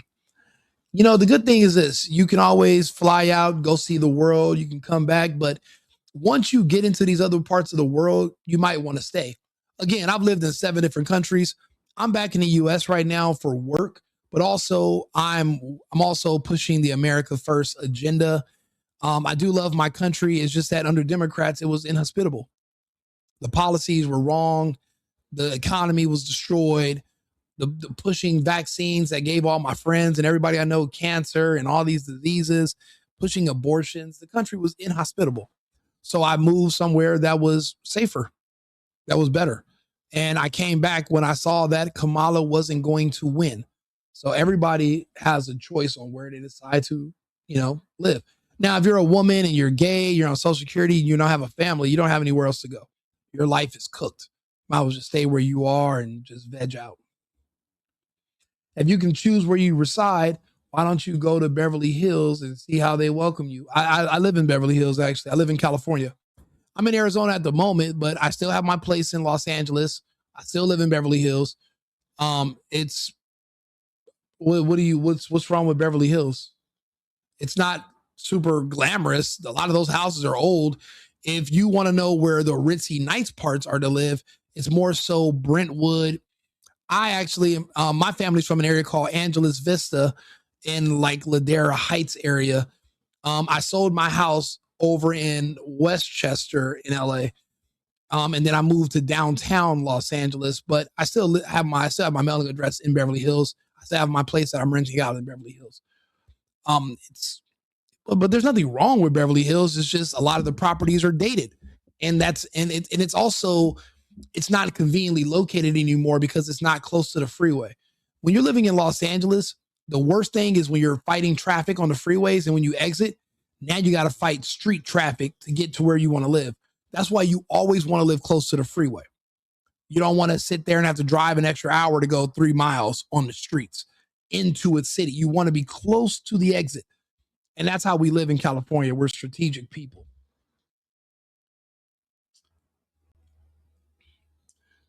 Let's see here. Virgilo Sarmac said, why should I leave? I'm not the one causing the problem. The person causing the problem should leave, and that's Trump. Trump's the president. We voted for him. We didn't vote for you, Virgilo.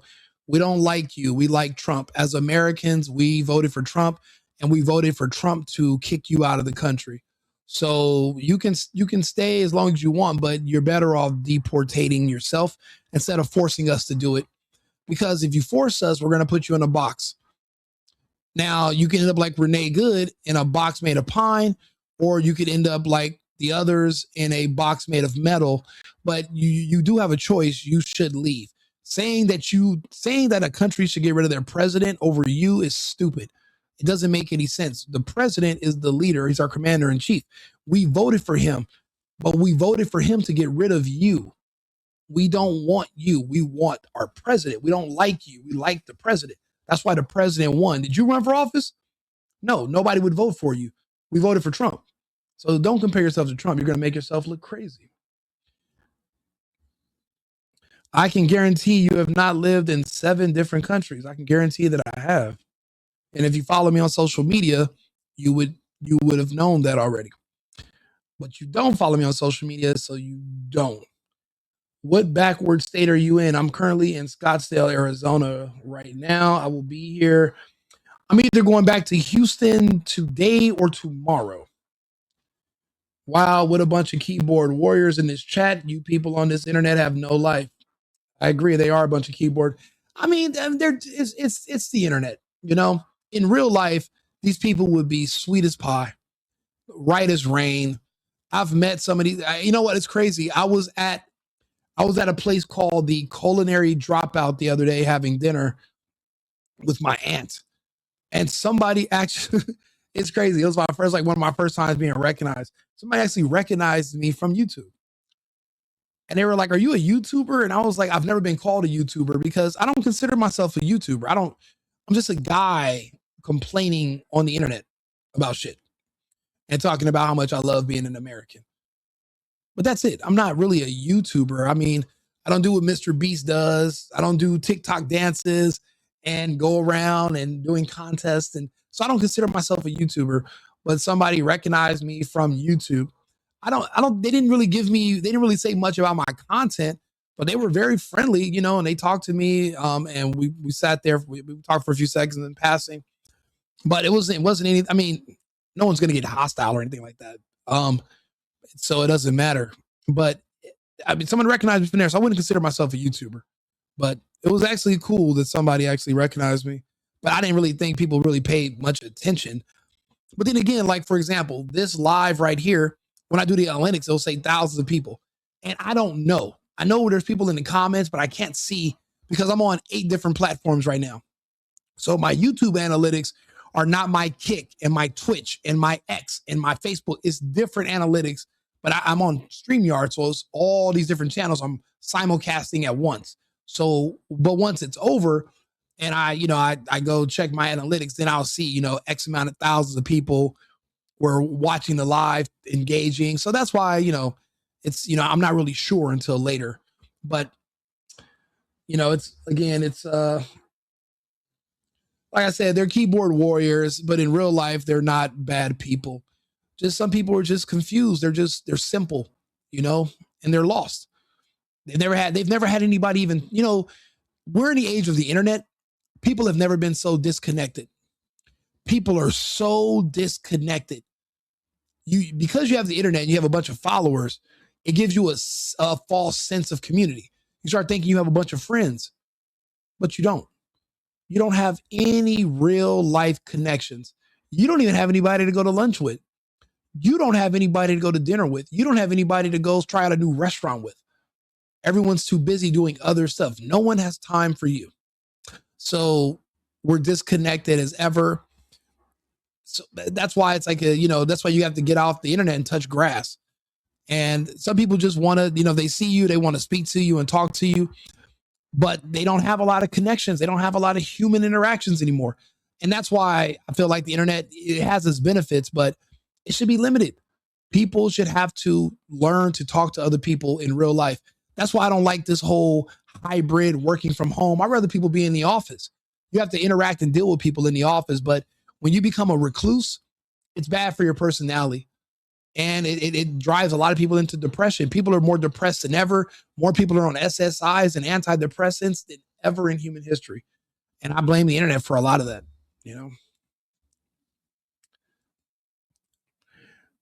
America doing everything backwards since 1776. Again, unicorn lesbian. Why are you in America then? If it's backwards, go find somewhere that's forward.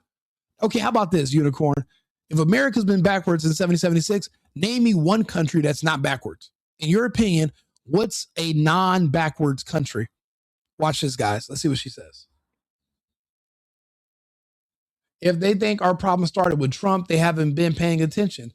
Hey, JBSU, you're absolutely correct. If they think that's when the problem started, is when Trump became president 13 months ago, they're morons. And that's why you ignore them. You can't really take them seriously. They're not even worth the argument. Malika Diamond said, why would people need to move based on who they love? Should we remove you haters to an island filled with hateful Christians, anti-love? What do you mean? You guys don't love anybody. You guys aren't pro-love anything. When you guys say love is love, you guys are talking about pedophiles. You guys are, 40-year-old people who love 10-year-old kids. That love is love shit it's really just a dog whistle for pedophiles. You guys don't love anything. And even though you consider yourself not a Christian, when you commit suicide, your family's going to bury you in a church. So you're just fooling yourself. You're not actually being honest or being consistent. Our mega haters, you bro, God is crazy. How lost and ignorant people are. White people are very supreme. They hate black people. Brown people are dumb. Pedophile supporters. I don't know what that even really means, but again, the white people in the chat appreciate you calling them supreme, but I feel bad for you because that does mean you have a strong inferiority complex that was reinforced by your mother. That's typically when people feel sorry for themselves based on how they were born. That's a feminine trait. So it's kind of like a woman thing. So you might not even be gay, but you're feminine because of your mother. And it's a weakness also. There was no father around to make you be proud of being a man. You were focused on a color. And that's why you see a lot of gay black people. So that's that gay black stuff, which I'm not black, so I don't understand all the gay black stuff, but I see it and I notice it. I don't judge it. You guys being black and gay is your business. It's just sad to see such a waste. You guys could have families, you guys could be Americans, but you guys would rather just be a color and gay. You have no nationality, no ethnicity, no religion, no families, no children. You're just black and gay. And I feel like that's just a waste. But who am I to judge? That's just my opinion. You don't got to live and die by it. You should have stood up a long ass time ago for our vets. I've been speaking out in favor of our vets for years. I speak out and help and try to do what I can because I see a lot of vets. I live in LA, so in downtown LA, there's a lot of veterans on the streets, and I hate the way our government discards them. However, I don't think that just by joining the military, you should be able to just retire automatically. You have to stay in the military and work and build yourself up and get a retirement. Just because you were a vet, you were in the military for 5 years, you're technically a vet, but that doesn't mean you should retire from life and the government has to take care of you forever. There has to be at least some level of personal responsibility.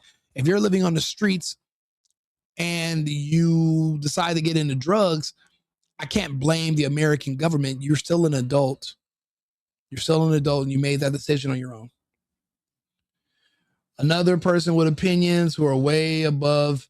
Yeah, I'm not being paid for my opinions. This is just my opinions. I'm giving you these opinions for free. So there's no pay grade here. I'm giving you my opinions for free. I have a couple of sponsors I do ad reads for, but I'm not being paid to talk to you. You didn't hire me. These are my opinions to you on the house. Okay? So don't worry about it. You don't got to pay me anything. These are pro bono. You alienating your peers, an example of who needs to leave. Anyone casting stones needs Jesus. You know what's crazy? Even Jesus wasn't an American. Did you know that? Jesus lived in a different country. So Jesus wasn't even an American. So that means you don't have to be an American. You can go live somewhere else. You don't have to be here. You can you can go live in the country Jesus is from if you care. You don't have to live here in the United States. It's not the only country on earth. This dude has a mentality of someone who's amazing. Thank you. This guy doesn't even understand the oath veterans take. I'm not a veteran, so I wouldn't understand the oath. Absolutely right. Thank you, Bridgestown Wisdom. Some of the so-called welfare junkies have paid taxes and paved the way for you and others to work. Nah, I've never seen it. That's a lie. The welfare junkies didn't pay a way for anything. They couldn't even pave a way for themselves. They couldn't pave a way for their own kids. They don't even have kids, or their kids are in prison. The only thing that these welfare junkies have paved is a path to hell for the American population, which is why now we are rejecting Black culture. And if that means also rejecting Black people, then so be it. We see the results of listening to them. They told us to vote for Biden and Kamala Harris. And what did we get from that? Because of that, we'll never trust another Black person again. Don Lemon told us that Joe Biden was at his top peak mental performance. We will never trust another Black person ever again. Ever.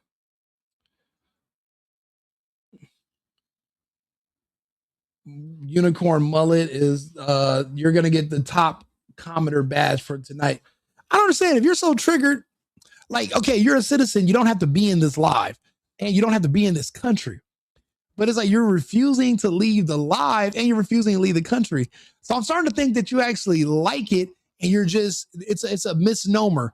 You mean you love America, and you mean you love Rico Limbaugh, and so you, but hate means love, and love means hate. So it's kind of like you have a dyslexia thing, because it seems like you love my chat and you also love my country. And if that's the case, then you're basically it's reverse. You're dyslexia. And if that's and in that situation, that's fine. I'm welcome. You're welcome to stay in my country. You're welcome to stay in my live. I appreciate you being here. Smooches to you and to the rest of the lesbians. I know you guys are out there every day sewing, doing kitten mittens, and making hamster beanies or whatever lesbians do. You guys do a lot of knitting, a lot of scissoring. You go to Michael's, get some cardboard, some scissors. So I appreciate it. Thank you for being here. Let's see here. You are. Oh, you're spelling your correctly. Thank you. Dudes say we've been doing everything backwards since 776, yet somehow we literally are the number one power in the world. I think your brain's upside down. We're exactly. You know, it's funny. People will look at us as number one in the world and try to give us advice. But yet, if you go look at their personal lives, they don't have the results to show us that they even know what they're talking about. All they can show us how to do is fail. All they can teach us how to do is lose. Do we really need help learning to lose, learning to fail? I don't think so. So why would we listen to you? You don't even have the results to prove you know what you're talking about. You have zero results. So no, you're right. Legendary Perry. Hey, remember Legendary, I got to bring you back on because you have some good takes. Follow the channel, subscribe to the channel, like the video. That way I can keep track of you guys and we can all, do our think tank and we can have these conversations with people of like mind. Me sitting here arguing with the liberals, I love to do it because, well, this is what Charlie Kirk used to do. I don't ban them. I don't block them. I don't put them on timeout. I literally engage with them because this is what Kirk used to do. He would say, bring on your best libs. I'm telling the internet right now on YouTube, 6:40 in the morning, bring me your libs. Bring the libtards. I will sit here and argue with them. I will debate them. I will speak to them directly. Charlie Kirk, the reason people loved him because he didn't shy away from the gays and he didn't shy away from telling the blacks the truth about themselves. Black people consider the truth as racist. Black people consider marriage as racist. Black people consider feeding their children as racist. Black people consider paying their bills as being one of the hallmarks of white supremacy. They literally say it on the internet every single day. I believe them. That's not racist because I repeat back to them what they're saying. Charlie Kirk would talk to them directly. Charlie Kirk would talk to the gays. He would talk to the confused liberals. I'm doing the same in my own way. That's it. I'm picking up where Kirk left off. That's all. Kirk would sit there and he would talk to, do you think Charlie Kirk went to college campuses to talk to other conservative kids who had a good head on their shoulders? They had parents that were married. They were relatively smart and advanced and they could think for themselves. No, he was there to talk to the gay and the black and the autistic and the liberals. I'm engaging with them as well. I'm doing my part to pick up where Kirk left off because a lot of people in my position we thumb our nose and we look down on those people and we just ignore them and we move on with our lives. But I'm taking time out of my day to address them. So I'm here. I'm doing my part. Unicorn Mullet is an example. She would be an example of one of those that would come up to the mic and call Kirk all these names, and then everybody would boo her, and then she'd say a bunch of shit and storm off. I'm just sitting there like Kirk, just sitting there with a microphone, and I'm like, just rebuttaling and I can point out a few things. But the conversations are important because they're necessary. See, the issues start when the talking stops. That's when the real problems start, is when the talking stops. So that's why I don't have no problem sitting here and having these conversations. It doesn't bother me at all. I love it. I think it's great. Don't shake your head. Go take a civics class. For what? Civics classes are outdated. Are you a black? I am not. Yes, we do everything backwards. You do everything backwards. You're a lesbian. So you're doing everything backwards. Your lifestyle is backwards. My wife's grandfather was in the Japanese camps. Yeah, and if he was alive when they were giving out reparations, they would have paid him for putting him there. But his great granddaughter wouldn't get any money because he was in a camp years ago. There wouldn't even be proof. Think about it with paternity fraud. People don't know who their real parents are. They don't have DNA tests. You don't even know if you're giving reparations to the right person. So none of that shit matters. If you weren't the person directly affected by it, you're not getting a penny. You're going to get a piece of dick. That's all you're going to get. A piece of paper. Somebody's going to do a drawing of a penis on it, and that's what you're going to get. That's your reparations. What's with you ass munchers always telling people to leave? Because if you don't like the country, go find a country you like. That's it. Why are you still here if it's so bad? That's why we don't take you seriously, and we know you're lying. You just say it's bad for attention because you want us to talk to you, not because it's true. Therefore, the conversation's over. We won. America first. You love America. You're saying one thing, but you're doing another. It's kind of like the people that we call dinos. You're a Democrat in name only. You claim to be a Democrat, yet you're not gay. You're not married to a man. You have children, and you pay bills. So how are you a Democrat? You live a Republican lifestyle. You just call yourself a Democrat. So we call them a dino. Democrat in name only. Yeah, you're sitting here talking about you don't want to leave and this, but yet here you are. You're still in this country. You're pretending you hate the country, but you won't leave the country. So obviously you're a patriot. You're obviously a patriot, conservative, Trump supporter. Because if you weren't, you wouldn't live under Trump. You would go live under whatever other government, insert government here that you actually think is better.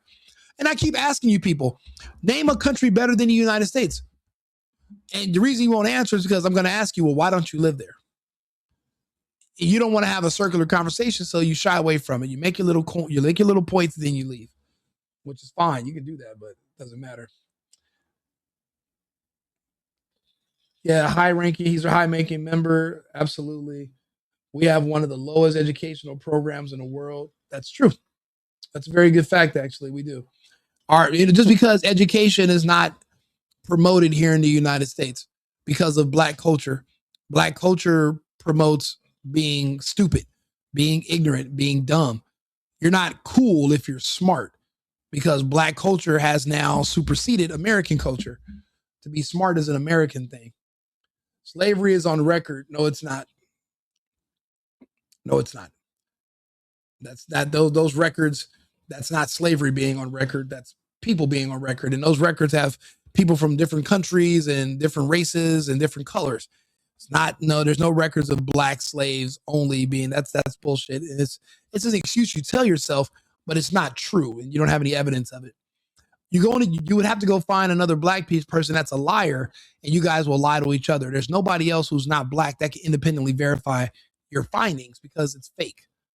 It's bullshit. That's why it only works with other blacks. You guys can lie to each other, bullshit each other, scam each other, and then you eventually try to kill each other. That's your circle of life. That's how you guys live in your society. and we pay for it with our tax dollars so that you guys can get subsidized housing, subsidized food, welfare, and I have to pay for it, which I'm sick of doing that. So we're not going to do it anymore. Can't have universal health care and spend $1 trillion a year on military. Universal health care is a bad idea because the countries that offer universal health care, they also offer maids, medical assistance, and dying suicide because it's very expensive and it's unsustainable to have universal health care. Therefore, to save money, they now offer suicide to people. You offer death because you don't have enough money to pay for their medical services. Canada, the UK, all have failed universal healthcare systems, and now they're offering death. Death. Nat Geo was legit back in the day. Don't sleep on it. No, absolutely not. I thought Nat Geo was great. I'm just saying, if you want your Publishers Clearinghouse reparations check, you got to make sure you have 3 magazine subscriptions. Don't you remember Publishers here in the Clouds? Was it Bob Barker? Who was the guy from Publishers Clearinghouse? You guys don't remember this right here? Let's see if I can bring it up for you. Let's see here. Publishers Clearinghouse. Let's see here. Let's see here. Publishers Clearinghouse winning commercial. Let's see if you guys don't remember this. What's the new Publishers Clearinghouse sweepstakes doing over there? Cluttering my desks. Don't you know you could win $2 million? Those contests aren't for real. That's what we used to think. But this check is real. This is your reparations check right here. Now, to qualify for the Publishers Clearinghouse reparations check, you had to have multiple magazine subscriptions. And that's how they would tell you, you make sure you stay subscribed so you can qualify for that $2 million Publishers Clearinghouse check. And they used to mail people these fake checks. And when you open it, they'll tell you you're almost going to win. You need to subscribe to 3 magazines. So Nat Geo, Time, and Vogue, or I don't know, name another magazine. It's just a big come on. That's what I used to think. Do you know what this argument means? Look, this is your reparations check, you guys. Look, it says reparations, right? You guys can't read, just like Gavin Newsom. So I'll read it to you. Reparations checks for blacks. That's what it says. If somebody's gonna lie to you and say it says Publishers Clearinghouse, it doesn't say that. It says reparations check for blacks. That's why you see a black house. That's not an envelope. That's a black house. Okay, so this is your reparations check right here. Just wait for it. Just keep waiting. You millions of dollars. So stop making excuses. Enter the one and only Publishers Clearinghouse sweepstakes.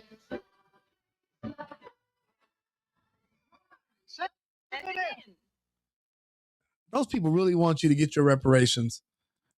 They really want you to get it. And you're going to get it. You're going to get it. This is going to be you when your reparations check gets there, okay? This is right here is a reenactment of you once your reparations check hit. This is going to be you. Look, check this out.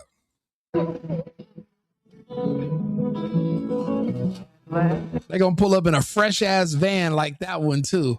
Ooh, you guys are going to win. You're going to get reparations. Reparations. They're going to give you so much reparations. Oh, my God. They're going to put barbecue sauce in the bag, too. So you're going to get a bag full of money, and there's going to be sauce in there. Barbecue. It's going to be in the bag. It comes with the reparations. I don't write them. I'm just telling you, I've seen it. It's on the commercial. Watch.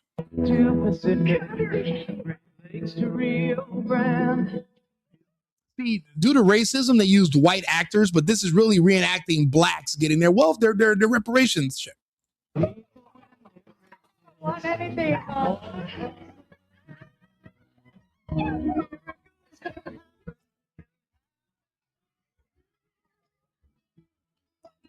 Clearinghouse, the house where I love how there's no DEI.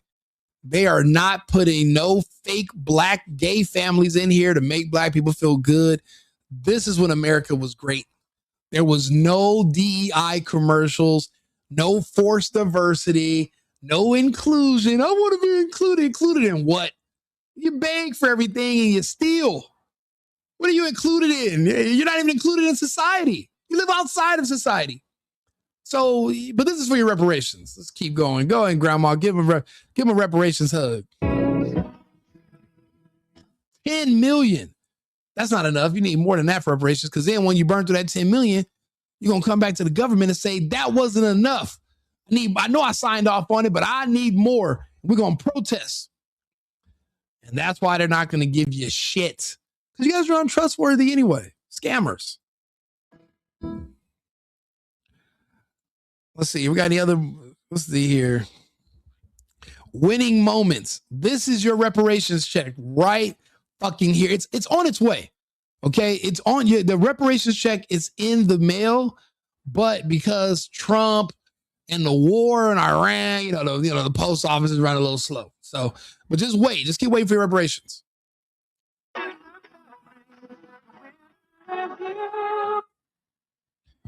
Hold on. Let's go.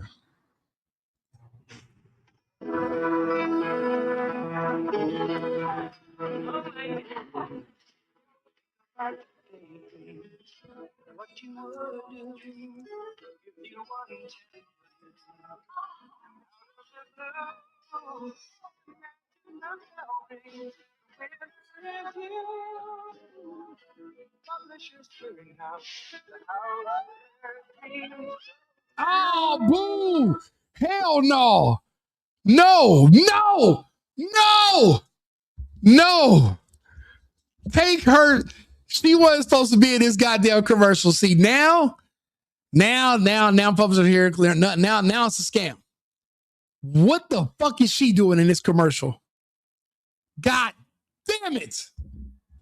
God. We need another commercial. We got to get back to the drawing board, okay? Because, Ed McMahon, you screwed us. Why is she in there? We got to do better. Okay, look, let's find another commercial. There better not be none in here. There better not be one. From Maryland. Oh, no, that's the first person. Oh, God damn it. This is a scam. Look, this is a problem. This is a problem.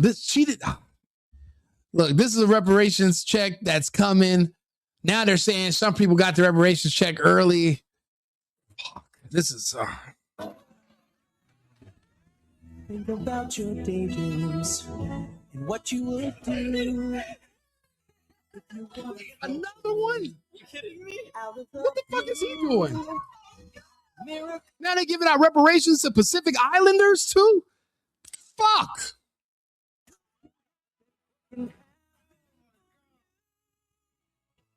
Publishers Clearinghouse, the house where dreams come true. Way too much diversity in that goddamn commercial. We got to go back to the 70s. Where's the 70s Publishers Clearinghouse? Where is the old school? That's what I want. The old school Publishers Clearinghouse. There we go. This is getting no older than this. Let's go. Here's the secret, folks, of where to win the biggest sweepstakes prize of all time. Wonderful. Not a lick of diversity. Diversity is a weakness. Just ask the NBA. Ask the NFL. There's no diversity on the court. No diversity in the field. Diversity is a weakness. This was when things were good and stable and made sense. We do not need all that DEI bullshit when it comes to these reparations checks.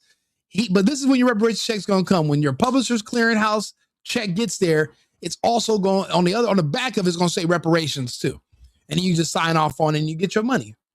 American family, join us. Tim Blakely and Rebecca Wright won millions of dollars. Now you can win. See, I like those good old American names that I can pronounce. Ain't no Bonshakwa or Timothy Gobauskowitz, Katz, bunch of Israeli names, Netanyahu. I want just regular good old apple pie American names when I'm getting my reparations checks and we're writing them out to you people. I just want to see American names on there. It's too many foreigners jumping on our reparations, right? So let's do it right the first time. $10 million only from American Family. No other sweepstakes with a prize this big. Oh man, it says American Family. So that means a lot of black people won't qualify. You guys don't have families. You guys aborted your kids. You don't believe in marriage. You're communists. You're Marxists. You're gay. If it's only for American families, then you guys are African Americans. So you're not American, you're an African American. And that's a whole completely different country. I don't know where African America is on the map, but you guys say it a lot. And Jesse Jackson said that's where you're from. You're from African America. So that's why when you say you're an African American, because you're from African America, like if you're a Mexican, you're from Mexico. So if you're an African American, you're from Africa, African America. It's a different country. It's not the United States. So, man, now I think your reparations check might be in trouble because you can't go back and change your birth certificate or how you signed your name initially. And this is for Americans. I don't know. I think might be a problem. It might be an issue with your registration. So now I might not be able to guarantee you reparations anymore. Sad face. Sad face. Back to the drawing board. Let's see if we got some more missiles.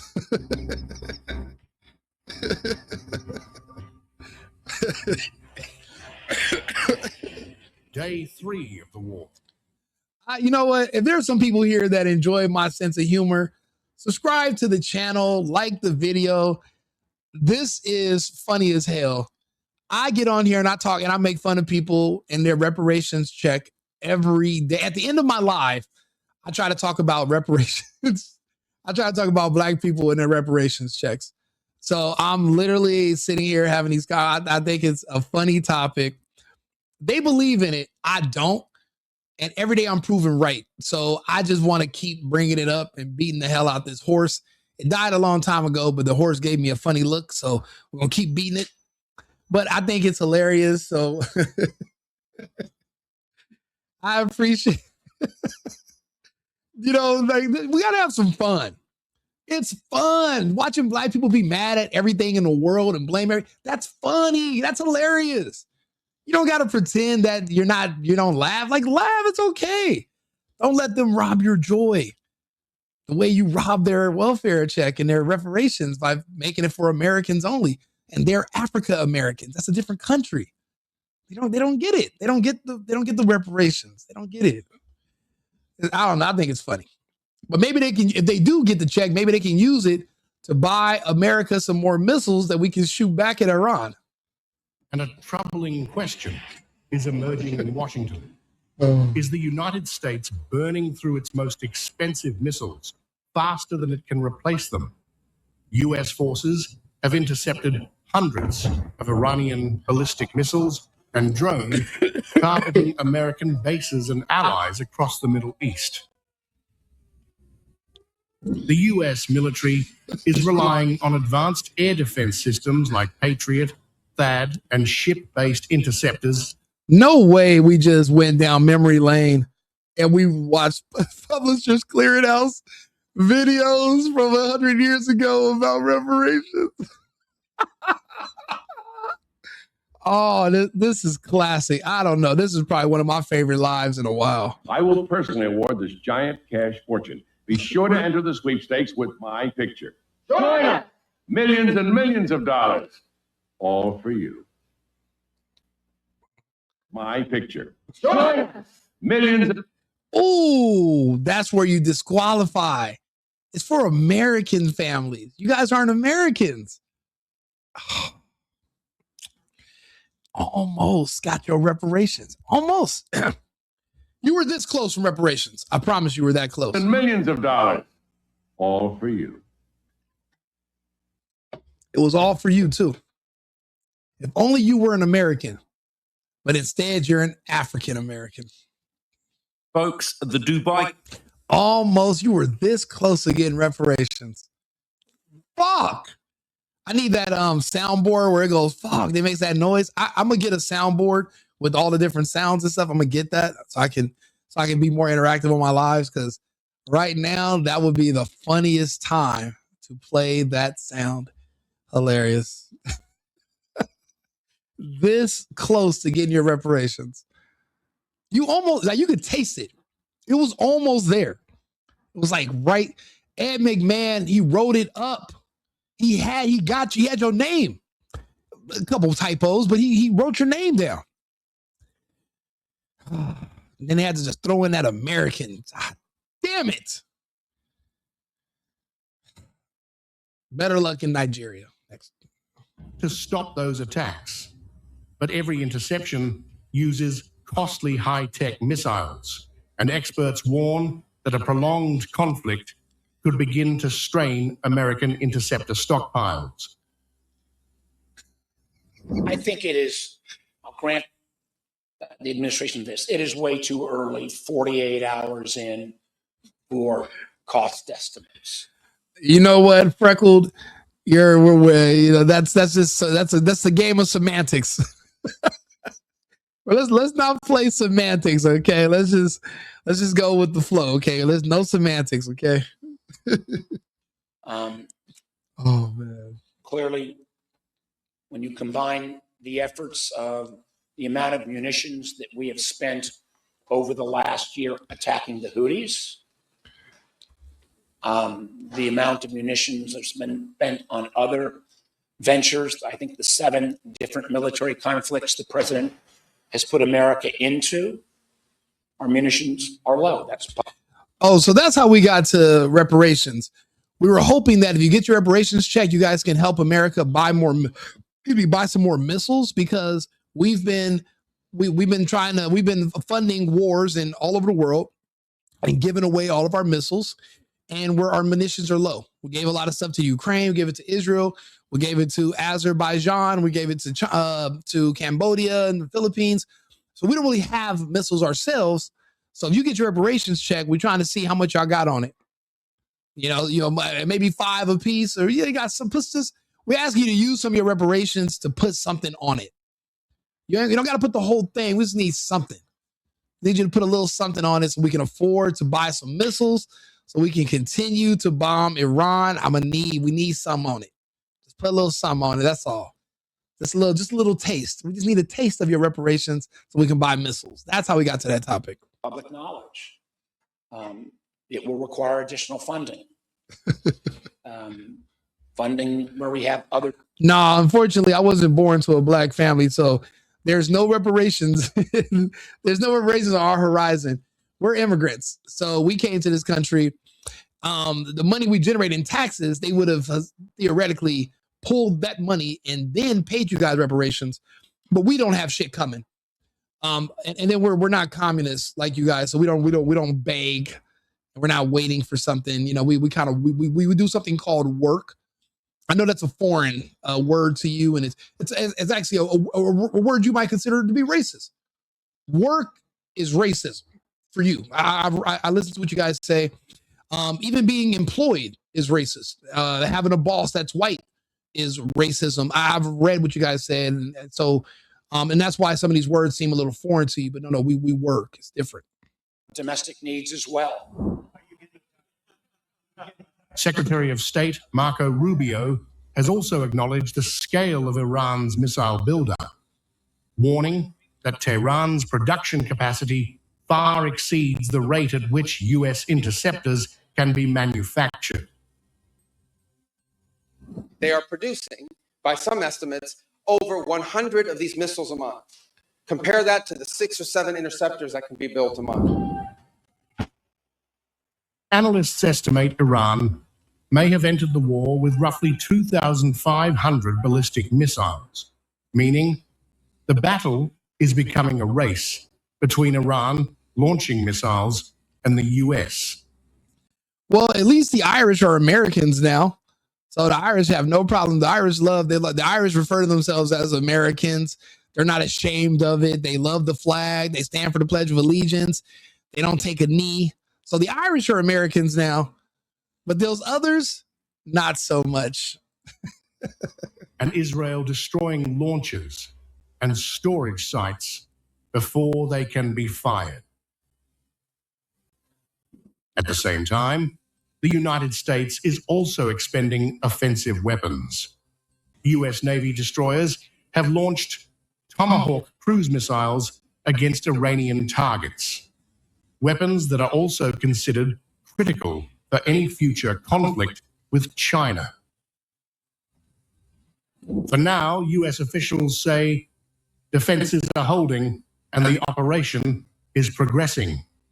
But if the war drags on, the fight may test not just military power, but also how long America's missile arsenal can sustain the battle. And the answer is 9 days. We have roughly 9 days left of munitions to sustain the battle from air. And then we're done. Iran has 11 to 12 months to maintain bombing 15 countries at once. They have 12 months. And that's not even including their resupplies from China and the Russians.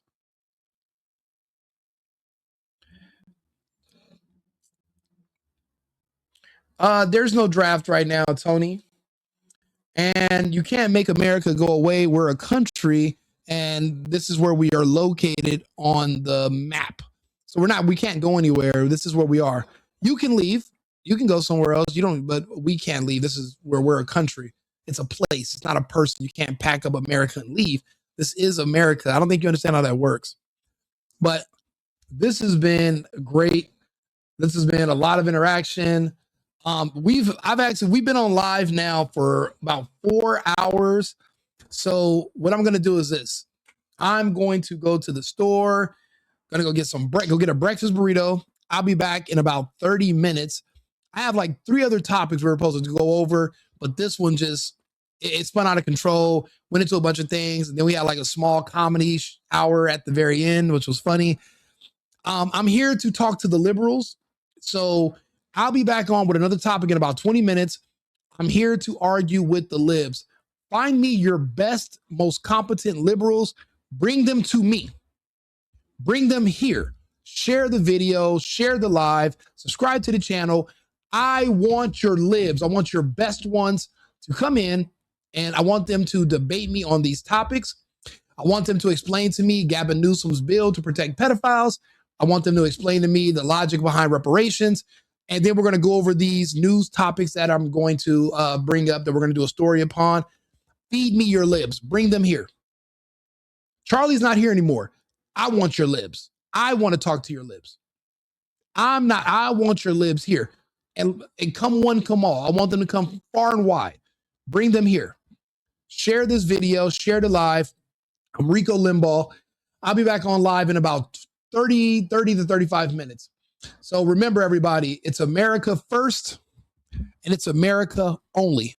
I've been needing to find a new apartment, which has not been easy with credit as bad as mine. Luckily, I found cosigning.com. They connected me with a cosigner who helped me get my dream apartment for me and my dog. I just paid a small fee and was able to move in fast. Get the cosigner you need for the apartment you want. Check out cosigning.com today.